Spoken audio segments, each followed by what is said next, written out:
Saya aktifkan video aja ya Pak, nggak apa-apa.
Assalamualaikum warahmatullahi wabarakatuh.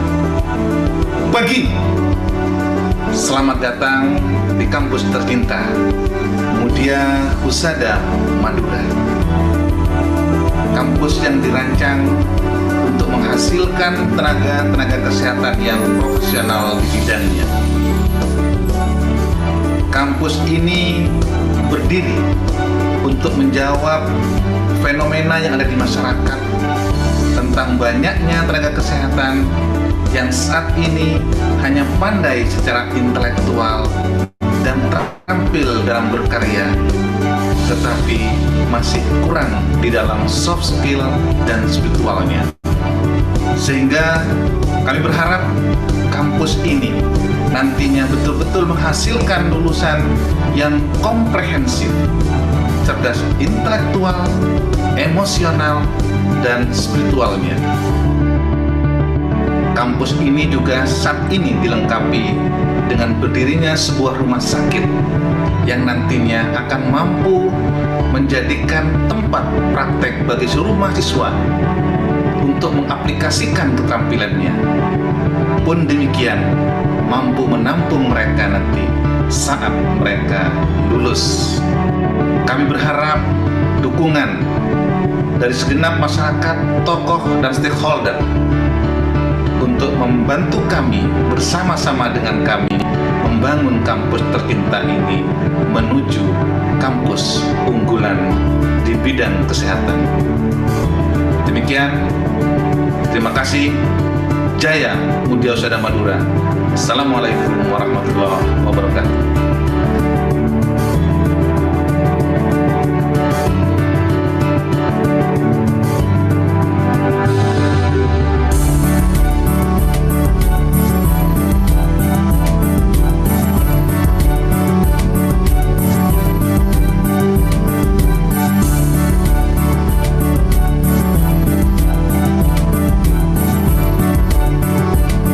Assalamualaikum warahmatullahi wabarakatuh. Selamat datang di kampus STIKES Ngudia Husada Madura, kampus yang memiliki visi menjadi perguruan tinggi berkarakter dalam bidang kesehatan dengan berlandaskan 6 nilai M.Kep yang unggul di tingkat nasional pada tahun 2026. Kampus ini memiliki 6 nilai M.Kep. Yang pertama adalah integritas. Kami berkomitmen akan menjunjung tinggi nilai-nilai kejujuran bagi seluruh mahasiswa maupun seluruh karyawan STIKES Ngudia Husada Madura. Yang kedua adalah customer oriented. Kami ingin memberikan pelayanan yang terbaik kepada mahasiswa maupun masyarakat. Yang ketiga adalah disiplin. Kami menekankan nilai-nilai ini kepada seluruh karyawan dan mahasiswa untuk menjaga terus nilai-nilai kedisiplinan dalam setiap proses kehidupan. Yang keempat adalah loyalitas. Kami ingin menanamkan nilai-nilai loyalitas, rasa bangga kepada institusi ini bagi seluruh mahasiswa dan karyawan STIKES Ngudia Husada Madura. Yang kelima adalah kerjasama. Kami ingin menekankan kerjasama bagi seluruh sivitas akademika Ngudia Husada Madura. Dan yang keenam adalah visioner. Seluruh mahasiswa maupun karyawan STIKES Ngudia Husada Madura ingin menjadi orang yang berpikiran ke depan, menjadi lebih maju. Oleh karena itu, kami ingin dukungan dari seluruh pihak. Semoga STIKES Ngudia Husada Madura semakin jaya. Demikian, Assalamualaikum warahmatullahi wabarakatuh.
Assalamualaikum warahmatullahi wabarakatuh.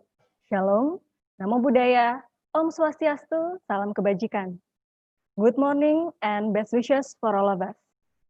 The Honorable, the head of Ngudia Husada Madura Foundation, the chairman of STIKES Ngudia Husada Madura, the respectful today webinar speakers from Lincoln University College, Malaysia, and also our speakers from Ngudia Husada Madura as well. The webinar committee, along with all international webinar participants. It is such a wonderful and precious chance for me to be your master of ceremony on this beautiful Tuesday, August 4th, 2020.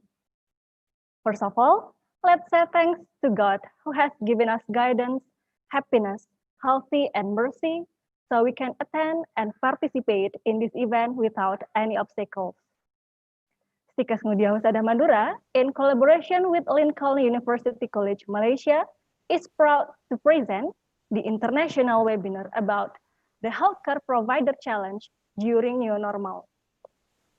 All participants whom we respect, before the webinar begins, let's look together to marks of STIKES Ngudia Husada Madura.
The honorable participants, ladies and gentlemen, stepping to the following agenda, I would like to invite the chairman of STIKES Ngudia Husada Madura to deliver his opening speech, and afterward would like to officially open the international webinar. The Honorable Dr. M. Hasinuddin, Master of Nursing, time is yours, please.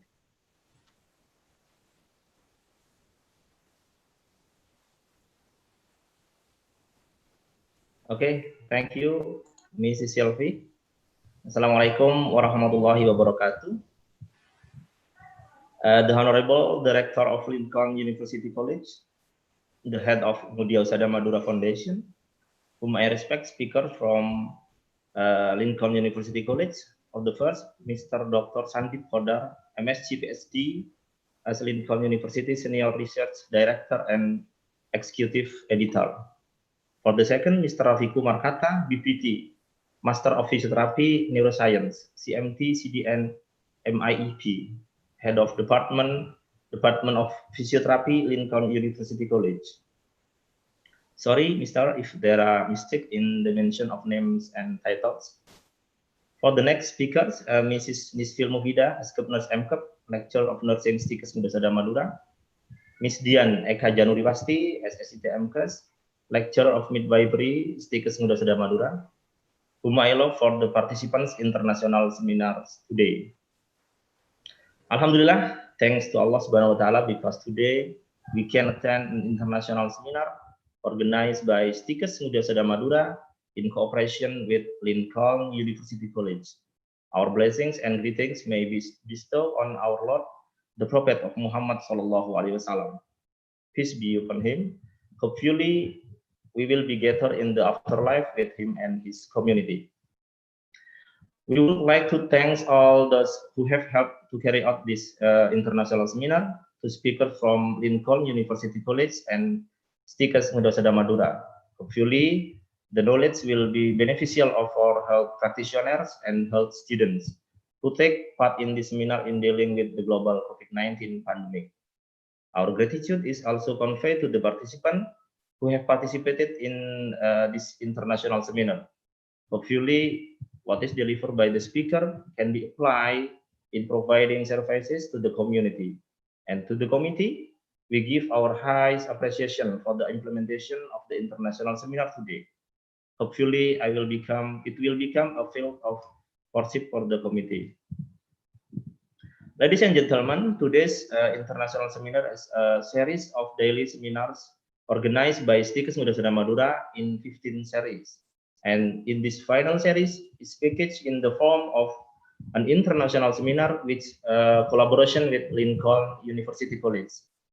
This seminar was held online because of the COVID-19 pandemic. Hopefully, it remains meaningful and beneficial for the participants and organizer. One of the lessons from this online seminar is that participants can take part in activities from their respective regions and even carry out activities at their workplaces.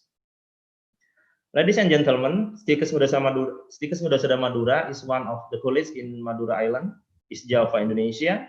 The campus was established 11 years ago and currently has a non-study program, Strata 1 Nursing Academic and Profession Program, Strata 1 Pharmacy, Strata 1 Health Administration Program, Diploma 4 Midwifery Academic and Profession Program, Diploma 3 Medical Laboratory Technology, Medical Recorders and Health Information, and the last is Diploma 3 Physiotherapy. The vision of STIKES Ngudia Husada Madura is to produce professional health providers based on 6 NHM values: integrity, customer-oriented, loyalty, discipline, cooperation, and visionary that excel at the national level in 2026. Therefore, to release that vision, we continue to strive to knowledge through our lectures and also practitioners of health in Indonesia and internationally. In this case, represented by Lincoln University College. We hope for the support of all participants for the ever-increasing quality in the management of education at STIKES Ngudia Husada Madura and Lincoln University College. Such is our welcome, more or less apologize. And with the word Bismillahirrahmanirrahim, an international seminar with the topic Healthcare Provider Challenge during New Normal was officially declared open. Assalamualaikum warahmatullahi wabarakatuh. Waalaikumsalam warahmatullahi wabarakatuh. Thank you very much for the speech, Mr. Hasinuddin. Ladies and gentlemen, to start our today's activity, it will be better if we pray to the God. May God make this rewarding event for all of us, and this event will run smoothly and conducive.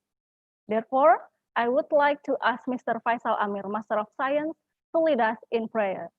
Time is yours, please. Thank you, Mrs. Selfie. Everybody, Assalamualaikum warahmatullahi wabarakatuh. Salam, Om Swastiastu, Namo Buddhaya.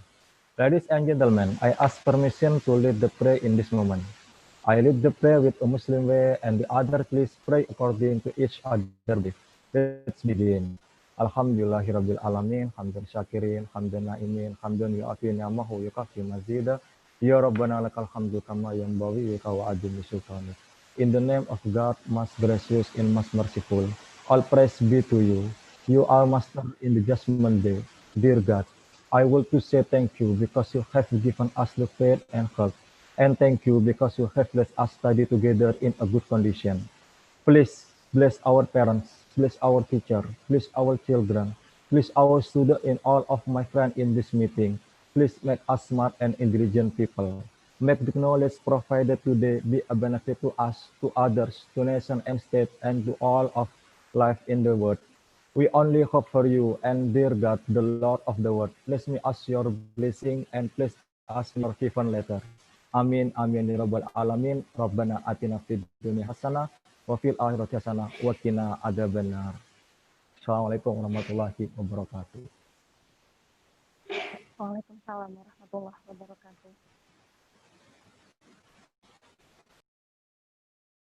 Ladies and gentlemen, before the main event begins, I would like to convey some following webinar rules.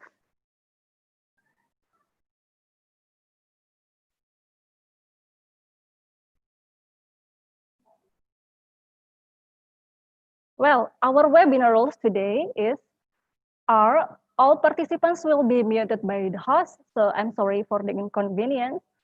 Participants should use their registration code and real name when joining the Zoom meeting room. Participants in Zoom meeting room are required to set the camera video on, wear a polite clothing, and keep order while attending this webinar. Participants who will ask questions can immediately write questions on chat column in Zoom meeting room or live chat on YouTube channel. Participants should watch the whole webinar until it comes to the end. Participants also fill in the attendance or evaluation form, which link of it will be shared in the chat column or WhatsApp group at any time during this webinar. The host has the right to remove participants from the webinar room if the participants does not follow the rules. And last, participants who have not been able to join the Zoom meeting room can also take part in this webinar via live streaming on STIKES Ngudia Husada Madura YouTube channel.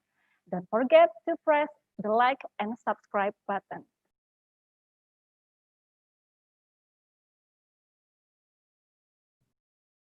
Well, ladies and gentlemen, today's webinar international activity will be divided into two sessions. There will be two speakers delivering two different topics in each session and followed by discussion. Well, for the first session of webinar, it will be moderated by Dr. M. Suhran, Master of Public Health. But first, allow me to present his curriculum vitae.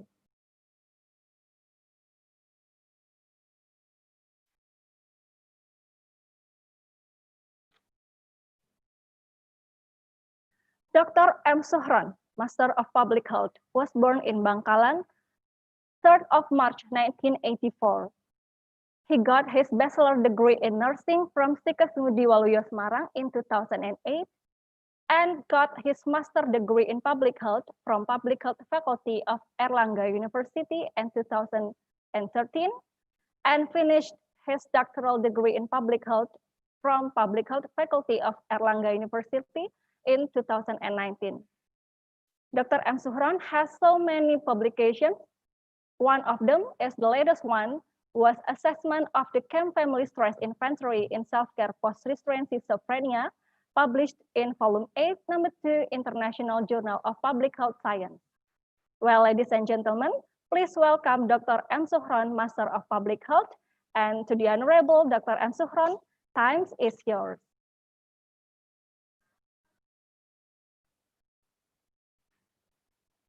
Mr. Suhron?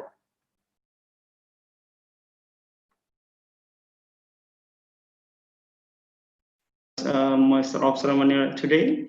I am Assalamualaikum warahmatullahi wabarakatuh. Pagi and morning. Good morning, everybody, all participants. I am very happy today. We are at the seminar event at the STIKES Ngudia Husada Madura. Today's seminar is full of cooperation between STIKES Ngudia Husada Madura and Lincoln University, Malaysia. We hope that we can listen well, okay? Current condition, we know that COVID-19 gives big problem left in the world. COVID-19 is tremendous impact on the health, one of which is our limited activity interacting, which they stay at home. Our impact is some will evolve the health, especially physiological problem. Well, everybody, ladies and gentlemen, well, we try to know to listen to the presentation of our speaker. I have two speakers, yes, Dr. Sandeep and Dr. Rafi. Expert in the field especially got microbiota enhancing immunity and physiological problem.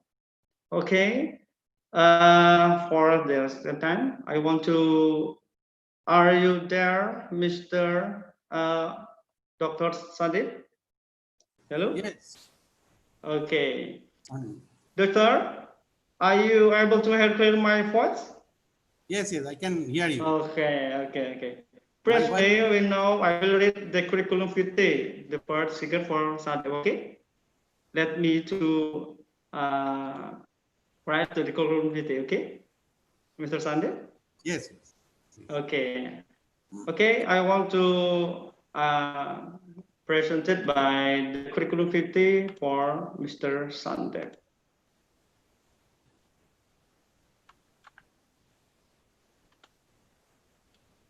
Okay, curriculum vitae, Dr. Sandeep Poddar, Senior Research Director and Executive Editor Publication, Lincoln University College, Malaysia, has been graduated from University of Calcutta in 2023 with honor zoology. He has obtained a postgraduate diploma in dietetic from All Indian Institute of Hygiene and Public Health, 1995. Master of Science Zoology with Specialist Biochemical Kinetic from Dalbar Educational Institute, 1998 with distinction. He has completed PhD, oh my God, Zoology from Vivekananda Institute of Medical Science on cytotoxicity in 2004. After completing PhD, he proceeded postdoctoral research in different projects on hemoglobinopathies and oral transplantation. He has several research papers, patent organization international conference, and also edited book in Malaysia and India. He has initiated the Journal of Advent in Life Science Research. Dr. Sandeep is founder assistant. I think it's very interesting standing when Dr. is founder assistant of Dr. Tarek for Memorial Foundation. Okay, Mr. Dr. Sandeep Poddar, are you ready to present right now? Yes. Thank you. Okay. Thank Okay, you, Mr. Sandeep Poddar, time is yours. Please. Thank you, Dr. Sharon, and good morning to all of you. I first wish to extend my thanks to Miss Sylvia Nurul, our MC today, and also the moderator, Dr. Muhammad Suharan. I also extend my thanks to the chairman of STIKES Ngudia Husada Madura, Dr. M. Hasinuddin. Thank you, sir, for calling me and giving this opportunity to speak here. And also Miss Dian, who is become the key person always contacting with me. Thank you everybody. And all the participants I can see in the Zoom meeting room, around 250 participants is there. And in YouTube also there. So I think all of you are in good health and spirit to join this session today. Thank you again to all of you to join. And I would like to discuss today on my topic. Just me share my screen first.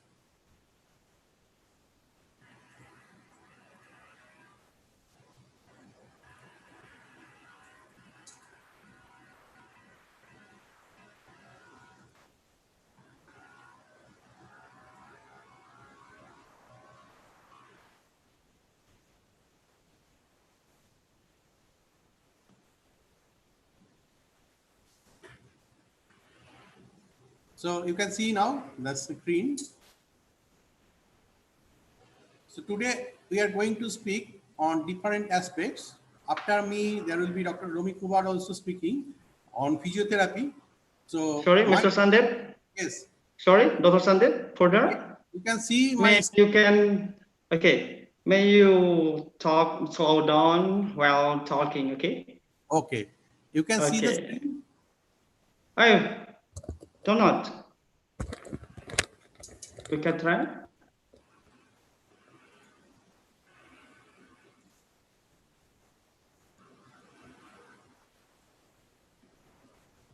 Okay, you can try again, Mr.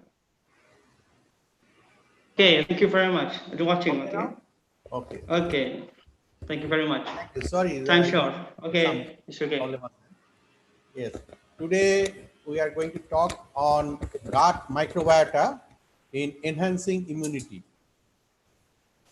And all of you are science background student, nursing, midwifery, physiotherapy, public health, and all the medical health faculty is here present today. So all of us know about the gut microbiota, what is microbes and etc. And how it enhancing the immunity, that also we have studied during our different courses. So we will like to highlight that what is the impact of gut microbiota in enhancing the immunity during this COVID lockdown period. So as it is now around 9:20 a.m. in Indonesia, so and other countries participants also there. Malaysia, it is now 10:20. So all of you have taken the breakfast and joining this meeting. So as we have taken breakfast, we know that there is some nutritional factors that is in the breakfast, and that factors is going inside our gut, inside our alimentary canal, and giving us energy. Now,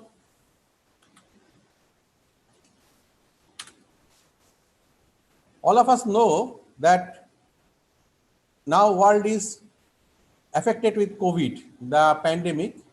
Before 2020 in December, the COVID situation is not like that. It is only restricted in China or somewhere. Now it is spread all over the world. Total 1,887,396 person is affected. Within that, 691,352 person has been expired as per the official data. When we look around Indonesian data, we can see 113,134 person affected, 5,302 person has been expired. So this data giving us every day we are seeing that infection rate and death rate is increasing in different countries in different aspects. And different country is going for lockdown and other measures to stop the spreading of the COVID virus. In this aspect, we know that what is gut microbiota? We are living with this gut microbiota, and around 100 trillion microbes lives in with us and on us. Means it is like a mutualism, and it is not actually parasites.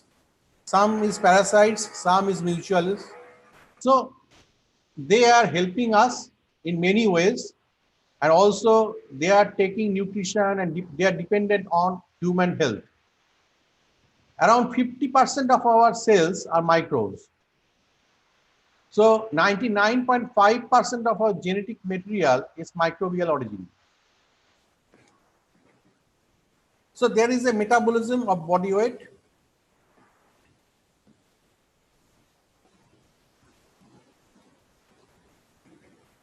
And immune system, these are controlled by the gut microbiome. Then it also controls mood and behavior of a person. Now, when we see that human microbiota as a supraorganism. What is that? Environment, it comes to human cells. Also, it affects the immunity and nutrition, and toxins and beneficial metabolites is produced. Sometimes it is beneficial, sometimes it non-beneficial. Sometimes it increases immunity and sometimes it decreases the immunity. So these all affects on the health status. So if it is positively help, means the immunity and etc. is increasing, then health is good. But if it is decreasing the immunity and nutrition, then toxin and other metabolites is produced, then it is called disease. And we are in the transition phase. Both we have to make balance. We cannot destruct the all bacteria and we cannot depend on totally on bacteria. So we have to make a balance in the living system of gut microbiota. This slide is published in Nature Reviews and I have taken this slide from there. Now, when we see about the microbiotes, microbiomes, and you can see that in different place of the alimentary system, you can tell it is a total geographical place. Like when we go to Antarctica, North Pole or South Pole of world, it is total ice. In the middle, Indonesia, Malaysia, it is tropical region. If we go to little, what we call down to the other side, you can see there is a like Australia, US, Canada, some is very cold, some is very hot, like that. Desert also there. So in total geographical scenario is there in different aspect. So according to the geographical region, there is a growth of different types of plants, animals, and also the microbes. Clear? So if we go to South Pole or North Pole, we cannot think that we are seeing the camel there. But if we go to the desert, we cannot think there will be penguin moving in the desert. So there is a difference in two aspects and the total environment. In the same way, in the alimentary system, there are different parts, and that is we can compare it with the total environment in our body. If we go to the mouth, there is ptyalin enzymes, there is amylase.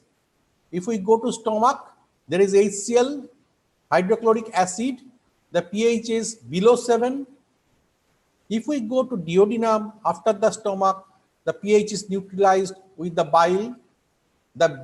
After that, when you go to intestine, the pH is what you call basic, not acidic. So above 7. So as the pH of the gut is changing, the ecosystem of the alimentary canal also changing. As well as it is changing, the microbes staying in mouth, microbes staying in stomach, microbes staying in intestine, microbes staying in large intestine is different. As you can see, the oral cavity, there are different microbes. You can see different names, only few are there here. It is taken from the scientist. In 2016 it is published. Other many you can see in the books and in the internet. Then when we go to outside the intestine, lungs. Why lungs? Because we are respiring. And through the respiratory system, the bacteria and microorganisms go inside. We have mucus. That is like we sneeze, cough, etc. But that mucus don't prevent total bacteria outside. That creates a barrier up to a certain level. After that, some bacteria go inside the respiratory system and stay there. So lungs also have different types of microbes inside. Then we have, as I told, gastrointestinal tract, the later part of the oral cavity. and also their skin. Here we have in the hand, etc. Always we are touching surfaces, and it always protects and enter, giving chance to go inside some bacteria. So always some bacteria staying with our skin. Okay. So when we, as I told, the different regions have different ecological conditions in the alimentary system. So in the stomach, we can see lactobacillus. In the colon, there is bacteriocytes. In jejunum, Staphylococcus lactobacillus. Also in duodenum. Then distal ileum different, proximal ileum different. This is an only example. The different types of microbial species and their what you call population size in different level, because the pH of the system and enzymes present in different parts is different. So total environment is different in different places. Sir, is it okay, my speed and speaking? Dr. Shuaran? Miss Dian, is it okay, my speech? Okay. Okay. Is it Sorry. clear? Yeah, Is it I'm clear, here. Doctor? Clearly. Okay, thank you.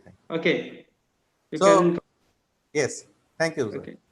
So, when we are talking about the role of gastrointestinal tract microbiota in autoimmune system and inflammatory diseases, then we can see that gut microbiota helping us in many ways, and it is helping, and also if it is disbalanced, the many diseases can occur like type 1 diabetes, rheumatoid arthritis, ankylosing, then also IBD means inflammatory bowel disorder, pulmonary disease, atopy, non-alcoholic fatty liver disease, obesity, and other diseases. So there are many list of diseases is affecting us. If the means it is maintaining the that type of diseases not to occur in our life.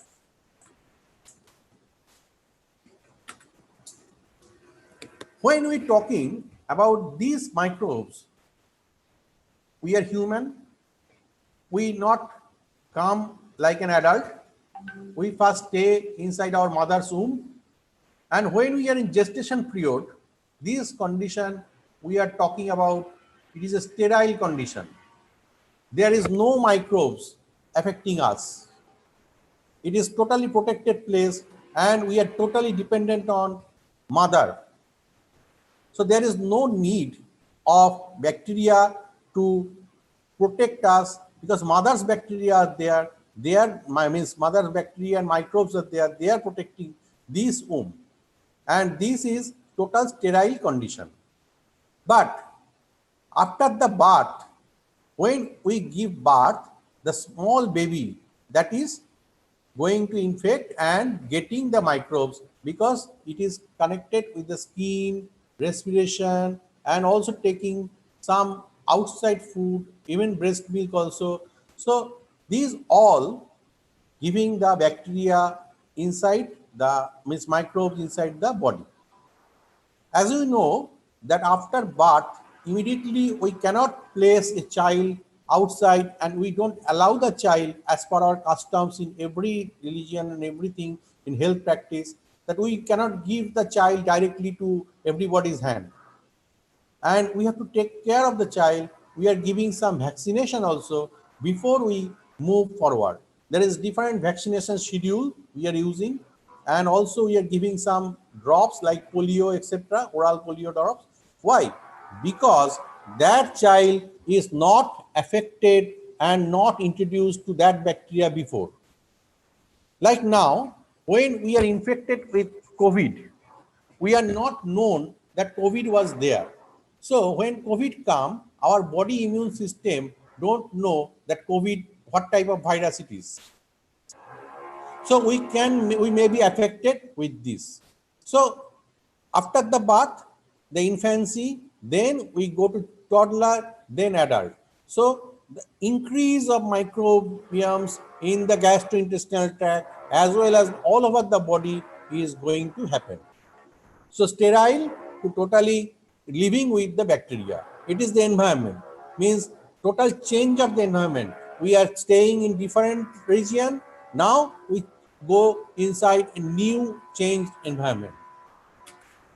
So as you can see this chart, that when we are talking about that change in the microbes in our body, there is a increase from the infancy to adult. Then again, it decreases slowly with the time.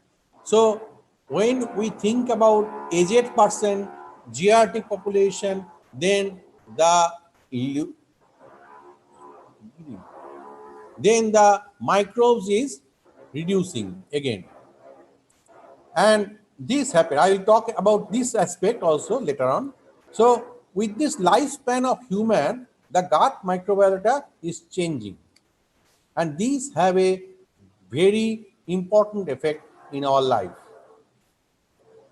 Now, what the ecosystem of microbes play in our body, the ecological roles.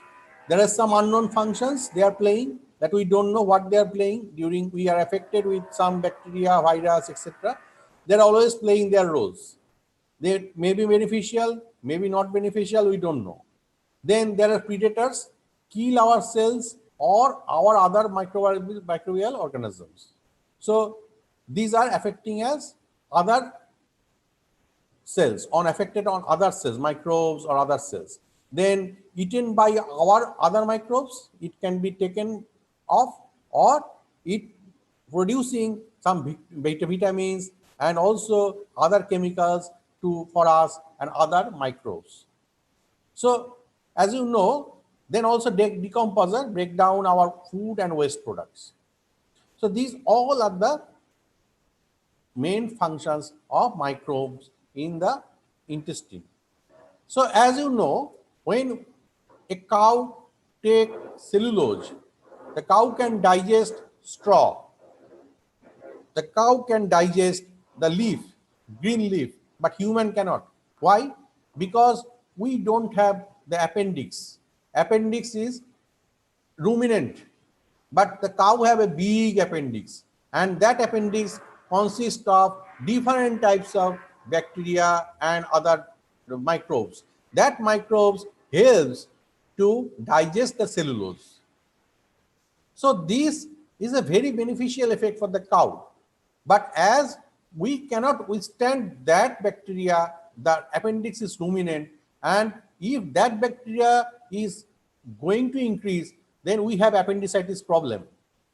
And if appendix burst inside the intestine or inside our body, what happens? All of us know that the bacteria spread all over our body, we die with septicemia.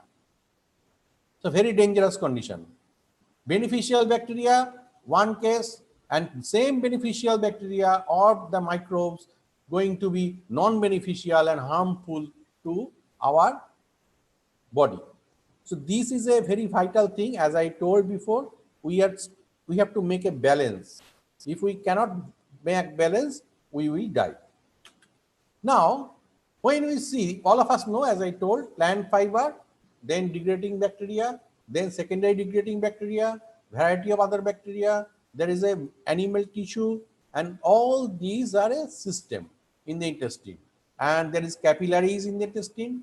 So there is a host of the, we are a host, and there is a gene expression going on. We know the lac-operon, etc. We maybe in biochemistry you have read the lac-operon model, the everything we have studied. So these all glycogenesis, etc. happening in bacterial level. So these all digesting different types of food and making it beneficial and absorbable for our body. This picture, just I am showing you, you know, all of you, that this is a host. The mucus level after this cells, there is a mucus level, and there is a lumen, means the intestinal canal, and the microbes stay in this between. They don't cross the mucus level and also digesting the luminal content. They're affecting on the luminal content. But if they cross the mucous membrane, it may cause some harmful effect. So this is the microflora in the gut.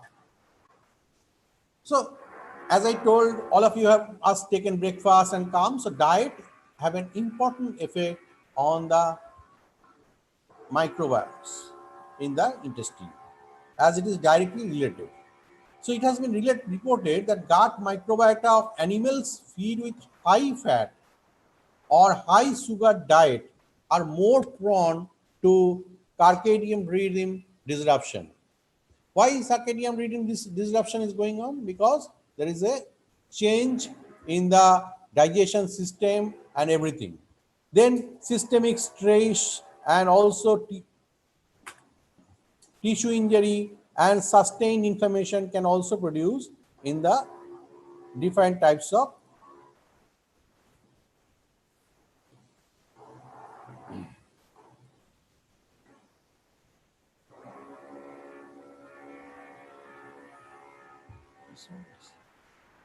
Okay, Mr. We can no, this continue. one always opening this admitting persons. Any problem? Trouble? The admitting person is the host Okay. option. Okay. You can remove my co-host, then it will not come, I think. Okay. Host. Then always Maybe it's not. escape, Mr. You can escape now, and then you can present again. Okay. Escape for your Okay. PowerPoint. Okay. And then you can presentation again. Okay. Can see now? There, I think. Okay, na?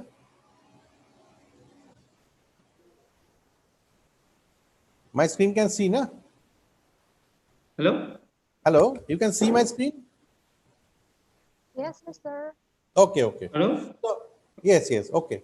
Okay. So, acute changes in the gut microbiota, thereby providing their environmental factors along with diet can modulate the composition of gut microbes. So, when we talk about the microbe dysbiosis, means the balance when unbalanced, then disbalance, then these affect like the different types of pathogens that invade the anti-infectious and mucosal barrier. That mucosal barrier is a protection, anti-infectious protection. When it crosses the barrier, that as I told, that mucosal barrier, it cross, then it causes some pathogenic action. So, like an example, the oral bacteria, this one, Porphyromonas gingivalis, when escapes the host immune response, so it is a going to be dysbiosis and subsequent inflammation cause in the mouth. Then also some viruses are able to interfere with the interplay between bacteria and innate immune systems. Okay.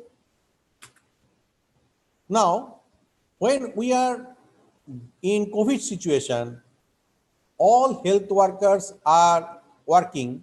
The doctors, nurses, pharmacists, physiotherapists, all are working, and they are taking proper protection to prevent this disease to spread.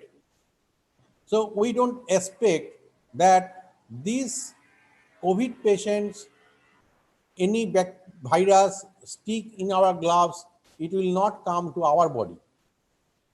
But you can see this patient, when he is patient, he is taking that virus inside.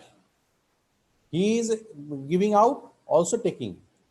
But that they have to make immune system. So that body is giving the protection to give the immunity more. So again, same thing, the persons are tackling the COVID. So what is happening when COVID is there? What is the possible role of gut microbiota in modulating immune response in COVID? This, as I told, there is a effect of disease progression both in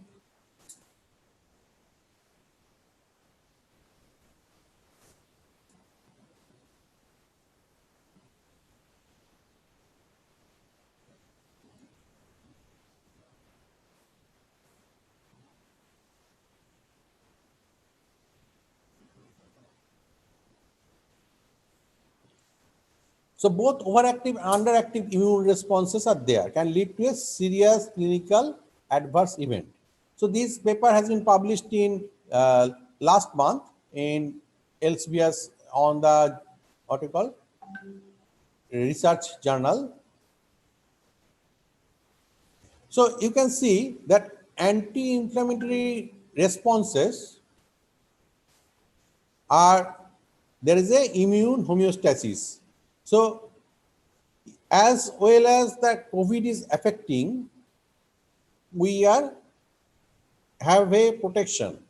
Like as I told before, lungs have some bacteria and we have to make our protection against this. So if gut microbiota also have an effect on this respiratory syndrome. Now, how it happened? When gut microbiota diversity and presence of beneficial microorganisms in the gut plays an what we call important role. Elderly person, suppose that immune compromised patient and patients with other comorbid like diabetes, cardiovascular disease, they are fare poorly in combating the COVID-19. So when the person is affected with diabetes, when the person is affected with other cardiovascular disease, they are more prone to be affected with COVID. They are there are many persons not showing the symptoms and some persons showing the symptoms. These all depends on the immunity power. And as the gut microbiota, if function properly, the body immunity is more. So there is a, if that is not proper, it is called dysbiosis. And also this is very much important for the elderly patients. So when we study the murine model, that removal of the certain gut microbiota, gut bacteria by antibiotic leads to an increased susceptibility of influenza virus infection in lungs. Clear? So when we are giving an antibiotic, we should remember it not only kill only one bacteria, it kills many bacteria in all over the body it affects. So when we killing the one bacteria, many beneficial bacteria also going to die. So non-beneficial and beneficial both are dying. So when we are taking antibiotic, we after several days we can see the stool become whitish color, and also it different types of food taste we are facing in our mouth. Taste of food is not there. We facing some different types of feeling after taking antibiotics for several days. So we have to take some lactobacillus. So you can see there is a also we are treating some bacteria, means we are eating some bacteria, lactobacillus and etc. to keep our flora inside same or stable, the intestinal flora. So several bacterial metabolites and bacterial fragments can modulate the lung immune response. So it is quite a possibility that gut dysbiosis may be influencing the clinical manifestation of COVID. So we can see that, as I told, that human body have different parts, and it is that scientists also do not consider that all the human body is inhabited by microbes. Some places there is no microbe. We consider that bloodstream, internal solid organs, and abdominal and cavities, thoracic cavity is sterile. Like I told, mother's womb, it is sterile, we are thinking. But if it is infected, then it is very dangerous to stay alive. So as I told, the antibiotic kill many bacteria, and fecal transplant have been used to treat antibiotic resistant Clostridium infection also. So we are giving the fecal transplant to treat the antibiotic resistance. For this reason, many countries restrict the use of antibiotics. Like in Malaysia, we cannot go and purchase the antibiotic directly in the shop. We need proper prescription. Without that, it is not selling. So as we are taking one antibacteria, means antibiotic, it the bacteria and microbes dying, and some microbia is not dying, and then it becomes that antibiotic resistant. And if it is antibiotic resistant, next time we cannot use the same antibiotic. We have to use different antibiotic to treat again. So these microbes, as I told, it involves many persons involvement: immunologist, microbiologist, molecular biologist, enzymologist, taxonomists, because different variety of growing, like now COVID-19, because 2019 it comes. So we have to give a name. The taxonomy is very important also. Without naming, we cannot identify any bacteria. Then there is a role of ecologist, that, as I told, that we have to know which part of the body, which pH is there, accordingly where the food is different. Like if we think that in US we are taking rice every day, that is different. We cannot get rice every day in US or Russia. We have to depend on what you call different types of food habit. In Asian countries, we depend on rice. But if we go to European country, we have to take beef, meat, etc. more. Because the rice dependency, bread is more, rice is less. So there is a change. If we go to Japan, we are dependent on seafood and the fish. But if we go to what you call in other places, there are different types of food habit. So ecological condition also, what you call a important relationship with the gut microbes. Then we have computer scientists, physicians, mathematicians, statisticians, sociologists, ethicists, etc. to this working on human microbe projects. This food, ear gut, all of you know. Everybody, all of us are taking ear gut milk or ear gut in different types of forms. It may be salted, it may be non-salted, it may be sweetened.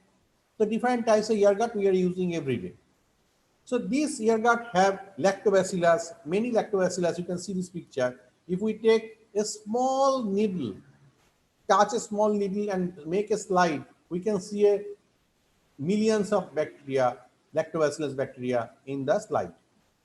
So when we take one spoon, it gives a huge amount of microbes in our body. For that reason, when after antibiotic, we are give the doctors and other persons, dietitians, nutritionists. Sorry, Dr. Yes, Sandeep, further. Yes. Time 5 minutes again. Okay. So okay. when we Please giving forgive me. Yes. Okay. When we giving the what you call ear gut, the antibiotic resistance, even there, the microflora is going to rejuvenate. Now, when we are in lockdown condition, the aged persons cannot procure food properly every day because we are not supposed to go out every day. And when we go out, we cannot get all the vegetables and foods, ear gut, etc. If we cannot get food, we are depending on rice, boiled thing.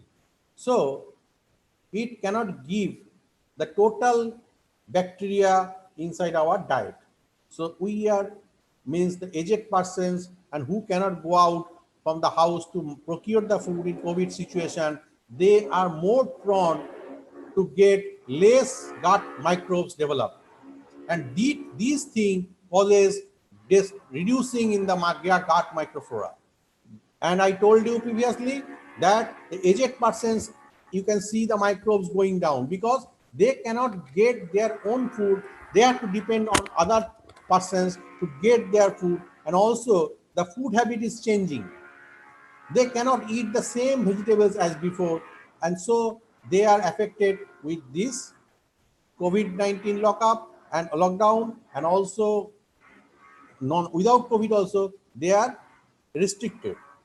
So these causes, there are less amount of intake of gut microbes. It means developing of gut microbes. That is causing less immunity in the protection of COVID-19 to them. So as I talking about these things, we are no longer able to change the situation because the COVID we cannot change. So we have to change ourselves. We are challenged to change ourselves. It is talked by Dr. Viktor Frankl. And when we are no longer able to change because the COVID is there, we cannot change it. So we are challenged to change ourselves. We have to take care of the elderly person, take a proper precautions. We have to inform them, yes, what type of food you have to give him, the what we call that ear gut, etc. What food, vegetables, fruits, etc. So that they can be get their immunity power boosted. And we have to help everybody, each other. So with this message, I must thankful to STIKES Ngudia Husada Madura for giving me this opportunity with this Lincoln University College. Is we make this event successful and all of you will get knowledge. Thank you, and thank you to the handover to the moderator, please. Okay. Wow. Okay. Mr. Thank you very much for your presentation, Mr. Ande. I think the stunning presentation. Okay. Nice presentation. I appreciate about that. Okay. Mr. Sandeep, I am response like to what the presented. Oh, I think that the microbiota is highly complex community which involve end up to it over a time. It has described a filter control right, of functional form, including production of the metabolism, regulation of the immunity, and energy homeostasis like that. Okay. Okay. All participants, ladies and gentlemen, right now it's time to make the question. Okay. To make the question, you can don't forget. I remind you, yeah, to write in chat Zoom meeting. Yeah, you can chat in there, and then YouTube channel. I will give, and then I will to mention. You can mention the name and the affiliation. Okay. I will give special one. I want to take one to Zoom webinar, a chat off of Zoom meeting, and then one to Zoom YouTube channel, and then I will give special one can to directly interaction with speaker. Okay. Okay. This time I want to take one the question. Okay. This is from Alvin Abdillah. Okay. Okay. Okay, Mr. Sandeep. What is the effect of health without activity with immunity, like a stand, like home? Maybe you can explain that. What's the effect of health without with immunity, or like stay at home, or to the immunity? No, it is the question. I think the immunity power of probiotics, na? The gut microbiomes. Okay, Mr. Sandeep. Yes, you can hear me. I have one question for you. You hear me, Mr. Sandeep? Yes, you can hear me. Yes, yes, okay. Box, and there is a question that I want to read the question, okay? The positive impact of consuming probiotics, I think. Okay. Sorry, Mr. Sandeep. I have the special one to directly interactive with you, okay? Yes, please tell. Okay. Okay, for the Dwi Aprilia, time is yours, okay? Are you there? Dwi Aprilia, are you there? Okay, I can see her question. She asked about that what is the positive impact of consuming probiotics for women urinary tract? Sorry, Mr. Sandeep. Yes. Sorry, Mr. Sandeep. I have sorry. You are talking. Yeah, Dwi Aprilia, okay. Yes, she write the question in the chat box. Yes, okay. She write the question in the chat box. What is the positive impact of consuming probiotics for women urinary tract? And second question is, are probiotics can be used to minimize the parasite and virus if we consume it every day? Okay, These two Mr. questions Sandeep, she please. told. Okay, Mr. Sandeep. You want me to give I answer? have one question. I have one question. Is it directly interaction with you? Okay. Okay. Okay. Please. Are you there? Do you Aprilia? Do you Aprilia? Dr. Swaran. Hello. Dr. Swaran. Do you Aprilia? Sorry, sorry. Dr. Swaran. Okay. Yes, Mr. Sandeep. Dewey Aprilia already write the question in the chat box. So can I answer it directly? This want to directly interaction with you. Okay, let her question again, then I will answer. Okay. Do you Aprilia? Can you hear me?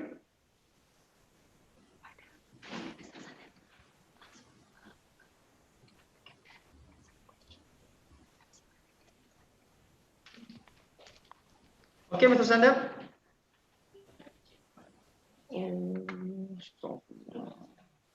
You understand or not? Okay. Okay, thank you very much, Mr. Sandeep. Like that. Okay. Do you Aprilia? You hear me? Do you Aprilia Anggreni? You hear me? You can speak directly interaction with the Dr. Sandeep. Okay, right now. Okay. Okay. Time is short.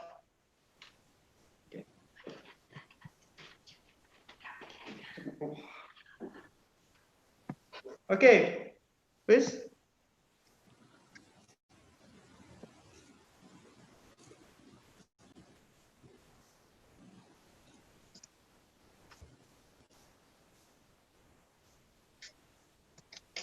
Hello. You can speak. Okay. Mr. Sandeep? Yes, I'm This is here. Aprilia. Okay.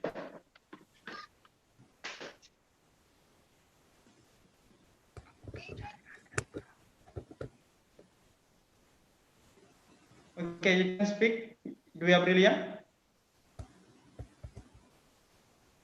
You can speak right now.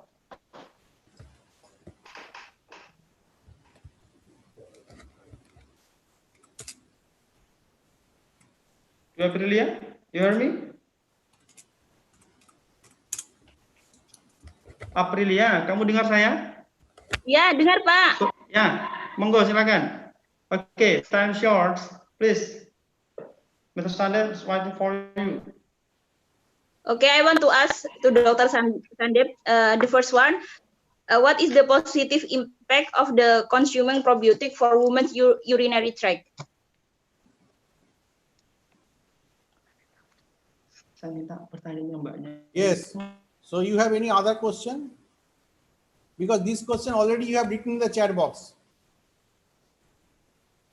Okay, no. Number two, are probiotic can be used to minimize the parasite and virus if we consume it every day. Can you describe about it? Recent studies have been found to increase the gut abundance of Escherichia or the patients with what we call enterococcus in patients with UTI compared to patients without UTIs.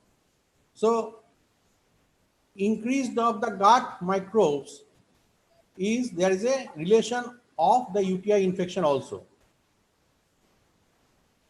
But as we know, the UTI infection is related with the bacteria present in the alimentary system. I have given one link in the chat box. You can go through that paper. You will find the answers. What about the immunity system in the urinary tract? Can remove the germs, especially parasite, virus, and so many germs in the urinary tract. When we are talking about gut microbiota, if the gut microbiota can go inside the urinary tract, it is total different environment. And if it is go inside the urinary infection, it will cause UTI tract infection. urinary tract infection. As the environment is different, because gut microbes lives in a different pH and urinary tract pH is acidic. Gut microbes, it is basic. When it is come to rectum, it is basic, the environment pH. But when it is urinary tract, the pH is acidic. So same bacteria, when it goes inside the urinary tract, it causes damage. So, and when we're talking about the microbes, when the gut microbes are there, they are synthesizing the vitamins, etc. They are very good and they are, what you call it, growing our immunity power to fight against the diseases. Okay. Okay, okay. I know about it. Okay. Okay, thank you. Okay, thank you, sir. I have given one link. You can see the paper in Nature, the article. Maybe you are described about the journal. Yes, I have sent the journal link. Yes. You can read later on in the chat box.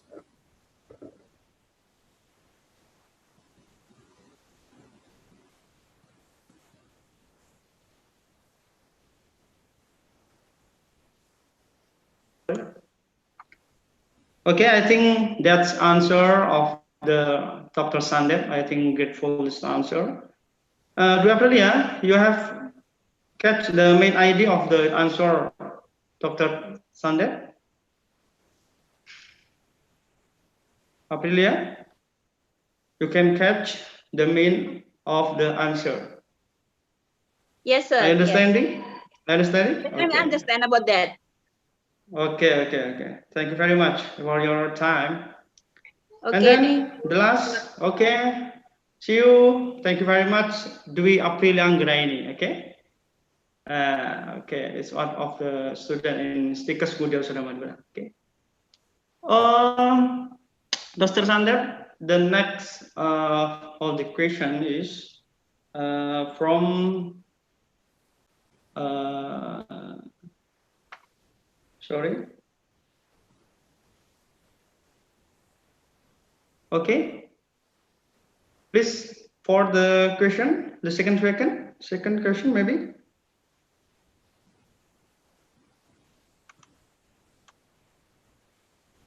What is the, sorry, any form? I want to read the question one is what is the effect of health without activity with immunity, like the stay at home, Mr. Sande? Stay at home versus immunity, like that. Maybe you can explain or describe what about it. Yes, stay at home. Of course, it's the not activity, but maybe physiology like that. Okay. So when we stay at home, as I told, due to COVID, lockdown, etc., or other things, we cannot procure our food by our choice. So every day we cannot get the yargut, we cannot get the vegetables every day. We cannot get the all foods as we need, means as our choice. We have to restrict our movement. So when we cannot go out, we have to store rice, potato, etc., and we cannot get fresh vegetable every day. So as soon as we cannot get the fresh vegetable, milk, yargut, etc., we cannot get the source of the bacteria and etc.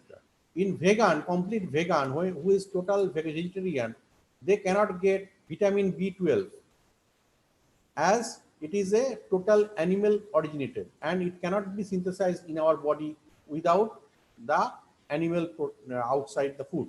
So when we cannot take milk, the vitamin B12 also we cannot get. So that is different issue we can face. So when means it is totally restriction. When we cannot go, we are in restriction. We cannot move also, that also getting different effect. So as soon as the gut microbes cannot affect completely on that, it affects on our circadian rhythm, as I told. Means our rhythm of living is changing. Means when I am taking the bacteria, I cannot take. I have to restrict on, means I cannot get that type of bacteria. Suppose I am taking antibiotic.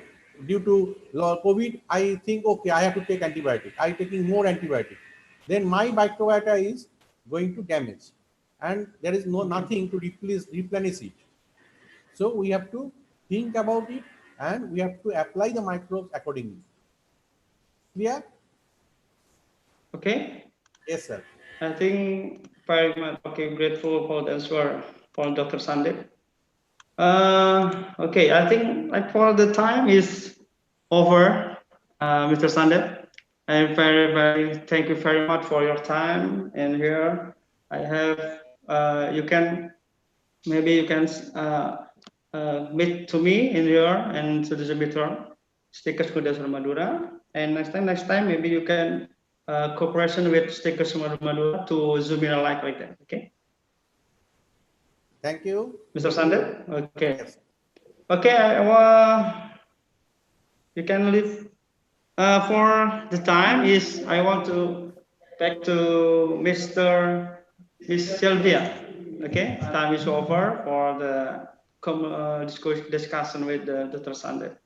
And then for the next section 2 is the speaker, the second speaker with the Katta, like that. Okay, I will return time to Miss Sylvia for the Master of Ceremony. Time is yours. Thank you, Dr. Suran and Miss Thank Sylvia. you very much. Yes, bye. Thank you. Thank Stay you. safe, everybody. Thank you, Mr. Wear mask. Okay. Wash your hands. Thank you. Okay. Thank you very Thank much. you, Dr. Sandeep. Okay. Again. Thank you, Mr. Sandeep. Thank you.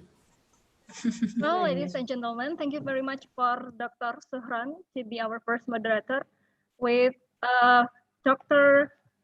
Mr. Sandeep, MSc PhD. And now is the time to the second speaker. It would be Mr. Ravakumar Katta, and also will be moderated by Dr. M. Suhran. Okay. Before, we would like to thank to Mr. Dr. Sandeep, MSc PhD, to be here to share with us your knowledge and giving us some information. Thank you very much, and see you next time, Doctor. Okay. And now back again to Mr. Suhran. Time is yours to be our moderator for the second speaker. Okay. Thank you very much for Miss Selfie as Master of Ceremony today. Yeah. Okay. I will step by step I want to the second speaker. Are you there, Mr. Ravi? Yes, I'm here. Can you hear my voice clearly? Okay. Thank you very much. I assume I'm fine with in Malaysia, like Indonesia. Sorry, I'm in Malaysia. Oh, in Malaysia. I assume fine weather, like Indonesia. Yes. Okay. Okay, thank you very much for Mr. Ravi. I have time to, you can present it. Your time is maybe I want to read the curriculum vitae for the Ravakumar Katta. Please let me to read your curriculum vitae. Okay. Okay. This is curriculum vitae of Ravakumar Katta.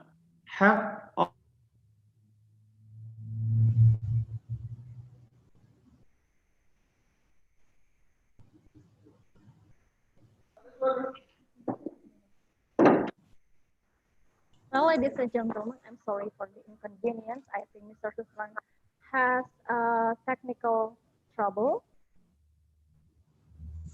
We'll be waiting for Mr. Suhran. And thank you very much for our second speaker, Ravakumar Katta, to be here with us to share the information. And yeah, I think Mr. Suhran is now ready. Mr. Suhran, could you hear me? Okay, yes, I hear you. Thank you very much, Mr. Suhran. It is your time again. Back to Okay, Mr. Ravakumar Katta, Head of Department, Certified Manual Therapist, Certified Brain Needling Therapist, and Certified BLS Training CPR, Department of Physiotherapy, Faculty of Nursing, and Allied Health Science, Lincoln University College, main campus, Wisma Lincoln. Okay, and then the academic qualification, he is Master of Physiotherapy Neuroscience, 2007 until 2009.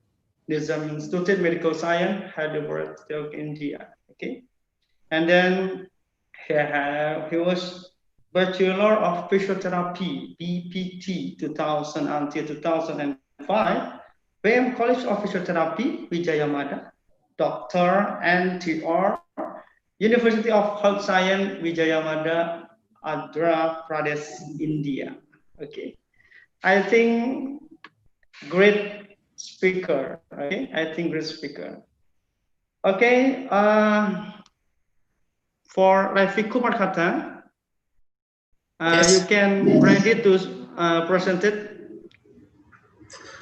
Okay. Good morning, all. Okay. Thank you very much for your Thank you. introduction. Okay. Thank you all. Thank you very much for giving this opportunity. Especially STIKES Ngudia Madura University, right? Thank you very much for your invitation. So today I would like to talk on what is the important role in the COVID, about the important role of physiotherapist. Sorry, Mr. Ravakumar, you can present it by share your presentation. Role of physiotherapist in COVID. Role of physiotherapist. Role of physiotherapist. Can you hear my voice clearly?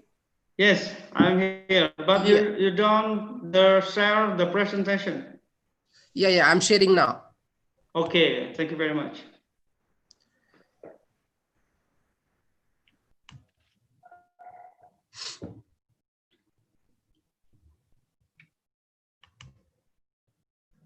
Okay, I see.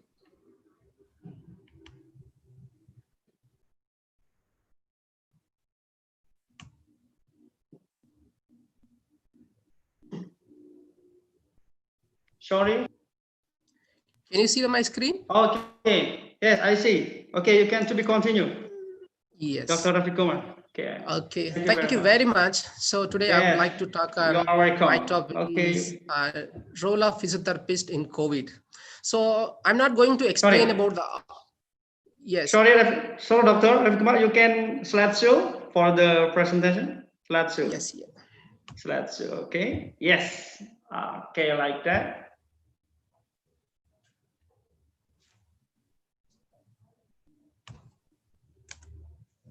Okay, I see. And to be continued, time is yours. So today my topic is on role of physiotherapist in COVID. In this topic, I'm not going to explain about the acute rehabilitation.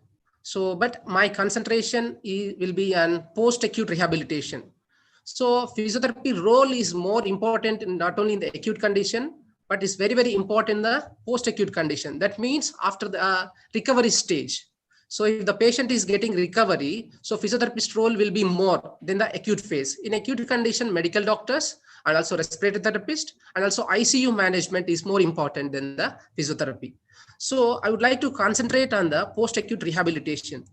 So in this topic, I'm going to talk on about mainly especially on the what is COVID, that is introduction of the COVID-19, what is the coronavirus, the clinical symptomology, importance of the physiotherapist in the recovery stage, what are the severe complications, and also which conditions make them in the prolonged stay in the ICU, what are the sequelae, what are the consequences after the COVID, and also what is the functional treatment overviews and importance of the rehabilitation of respiratory functions. Sorry, Ravakumar. Sorry, Dr. Ravakumar. You can slow down to while talking, okay? Okay, thank you very much. Thank you very much. Okay, sorry. So we continue. Okay. So in this topic, so first I'm going to discuss about the what is COVID-19. So maybe everybody understood up to now, last 4 months we are suffering from with the COVID. So, but anyway, I would like to explain about what is COVID.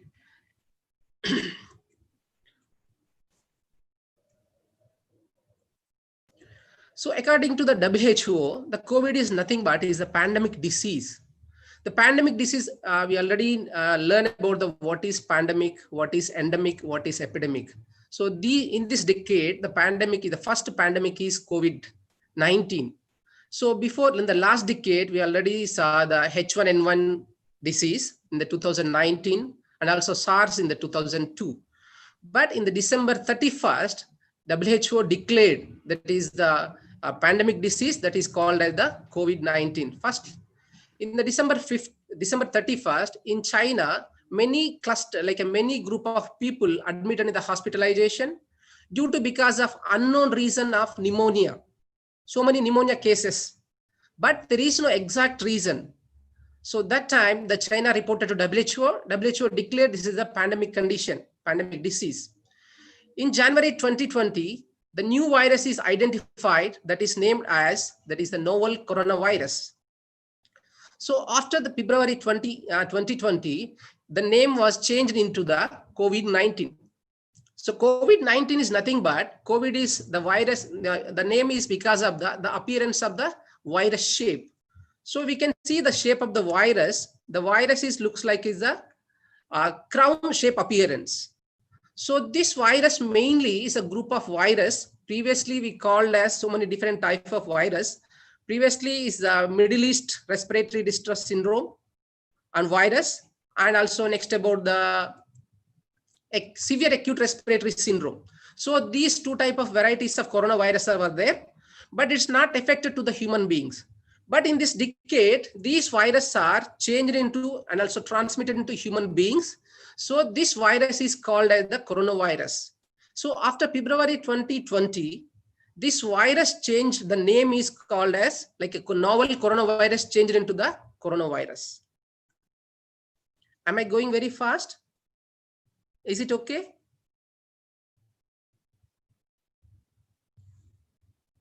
Okay, I think it's okay, Mr. Ravakumar. You can to be continued again. Okay, you can continue. Yes. Okay. Thank you. So now I'm going to talking about what is the virus appearance. So because of this virus consists of core genetic material surrounded by the envelope with the protein spikes. So it gives the appearance of like a crown shape. So it's a Latin word in the Latin term that is a COVID, that is the crown appearance. So that's the reason coronavirus. Corona means it's a crown shape appearance. So that's the reason the disease started in the 2019. So the novel coronavirus changed into the COVID-19 virus, COVID-19 disease. So the name came from the Latin terminology. So coming to the clinical presentations. So maybe everybody knows about this clinical presentation because of last 4 months, everybody's understood about what is COVID, got the information and also got the awareness about the COVID disease symptoms. But I would like to explain one more time here.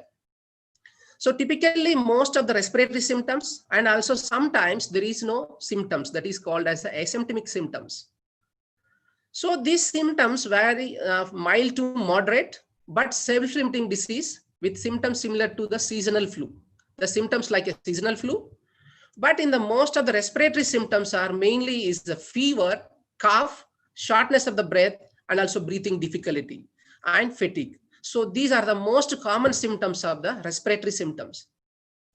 Coming to the other symptomology, so many people may chance to get the other symptoms in other organs due to because of the involvement of the nervous system, involvement of the peripheral nervous system, involvement of the cardiac system. So many systems are going to be involved, but this depends upon the person to person vary. It's not exactly in the same symptomology. May chance to get the severe headache and also because of the neuronal involvement, some patients may chance to get the loss of taste and smell sensations and also muscle aches. So severe muscle aches. So when we have to consult the doctors actually. So if anybody get these symptoms immediately as soon as possible, the person should contact the medical team. And also if anybody having a severe breathing difficulty or maybe any persistent pain in the chest or any sudden confusion or inability to wake up. And also the bluish lips or maybe face. So these symptoms are maybe due to because of the what is the accumulation of the oxygenated blood into the deoxygenated blood. So if any patients get these symptoms, immediately they have to admit in the hospital and also to try to prevent to contact with others.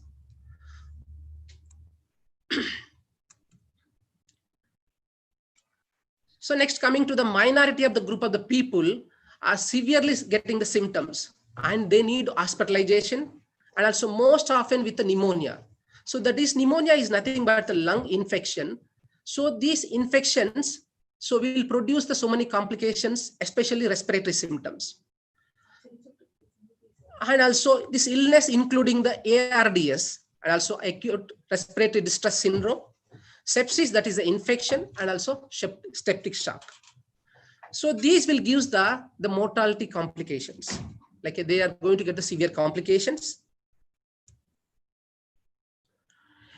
And also in emergency warning signs should be are the difficulty in breathing and also shortness of the breath. If the person may chance to get the chest pain and inability to arousal, inability to talk, and also any confusion state, or may chance to get the bluish lips or maybe face. So this is because of if the deoxygenated blood is mixing with the oxygenated blood, so it leads to that is called as cyanosis.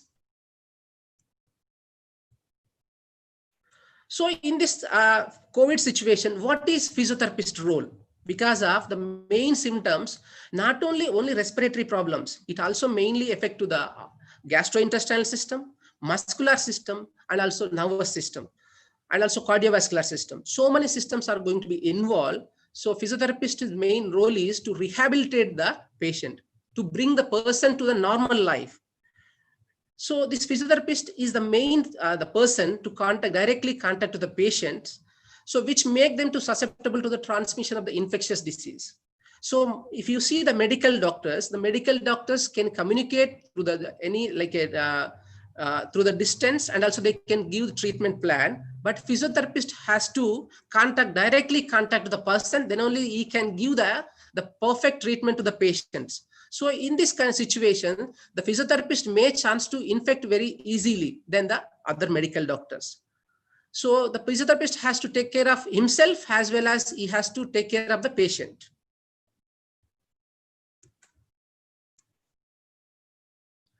These physiotherapists are also often contact practitioners, which means that they are in position to take responsibility for the early identification of infectious disease and also managing workload in the primary care settings. So that is the important role of the physiotherapist in the primary care settings.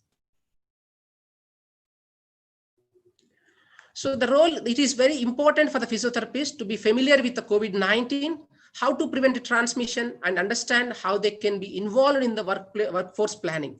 So that's a reason, if the physiotherapist work in the primary care setting, he has to take care of the person as well as himself, and also he has to give a guidance to the family members and surrounding caregivers. So because of if the one person infected, it may leads to changing, it goes to the communities easily. So that's the reason he has to train the patients as well as the caregivers. And also he has to train, especially in the primary care setting, other staff too. So especially ICU nurses and also respiratory therapists, as well as the surrounding people who are staying near to the patients.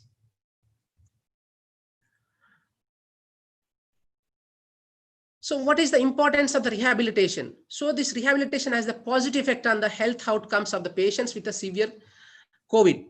So here, the main thing is nowadays, so many people are affected. Almost is nearly in Indonesia, 100,000 people already crossed according to the statistics. So that means it's not possible to is managing all the hospitals with the COVID patients. So we cannot stabilize the patients continuously in the hospitals. So that's the reason physiotherapist and also the healthcare team, they have to work on the already involved patients and also try to make them into as soon as possible into recovery stage. If we maintain the patients in ICU prolonged time, it's not possible to get the patient sufficient bed and also ventilators to the other patients. So that's the reason rehabilitation will enhance the progression of the health, as well as optimizing health and functioning outcomes. Rehabilitation can reduce the intensive care unit admissions, related complications, such as post-intensive care syndromes, intensive care unit acquired weakness. So who already stay in ICU prolonged time, they may chance to get so many complications. So our physiotherapist role is to prevent all these complications.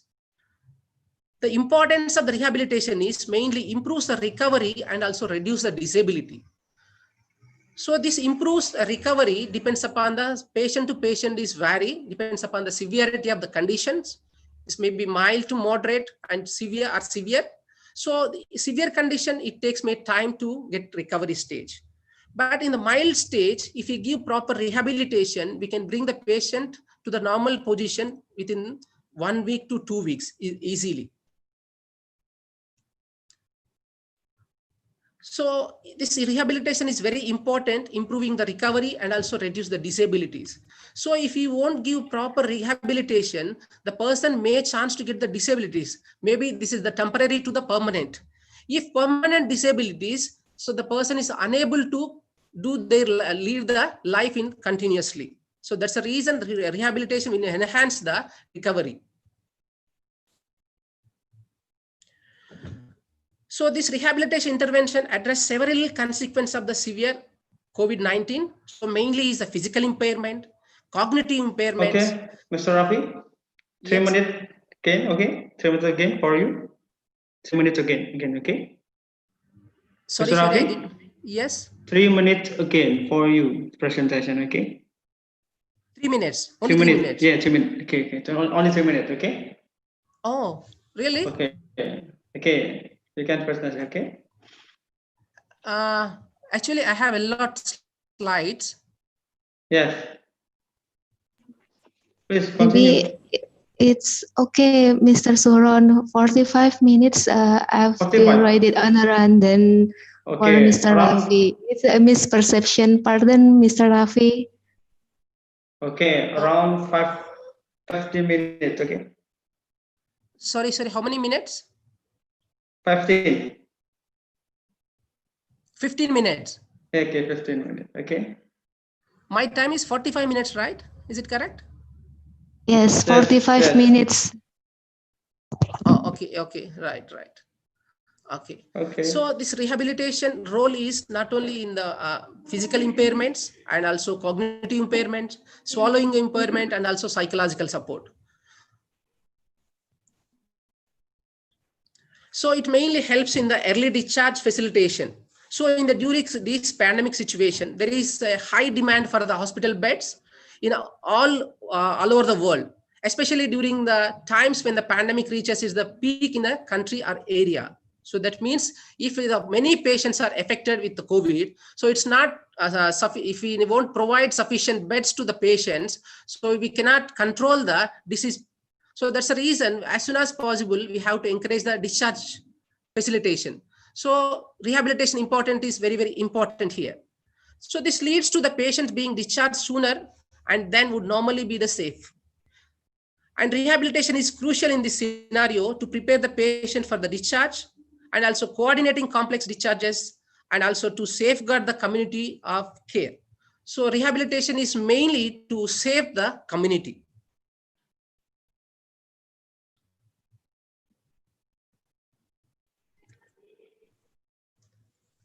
So, and also if you want proper recovery, if you won't give proper recovery to the person, may chance to get the other complication, again, they may chance to get readmission. So it's so difficulty to our healthcare profession. So that's the reason rehabilitation will improve the patient recovery levels. So it prevents again the readmissions.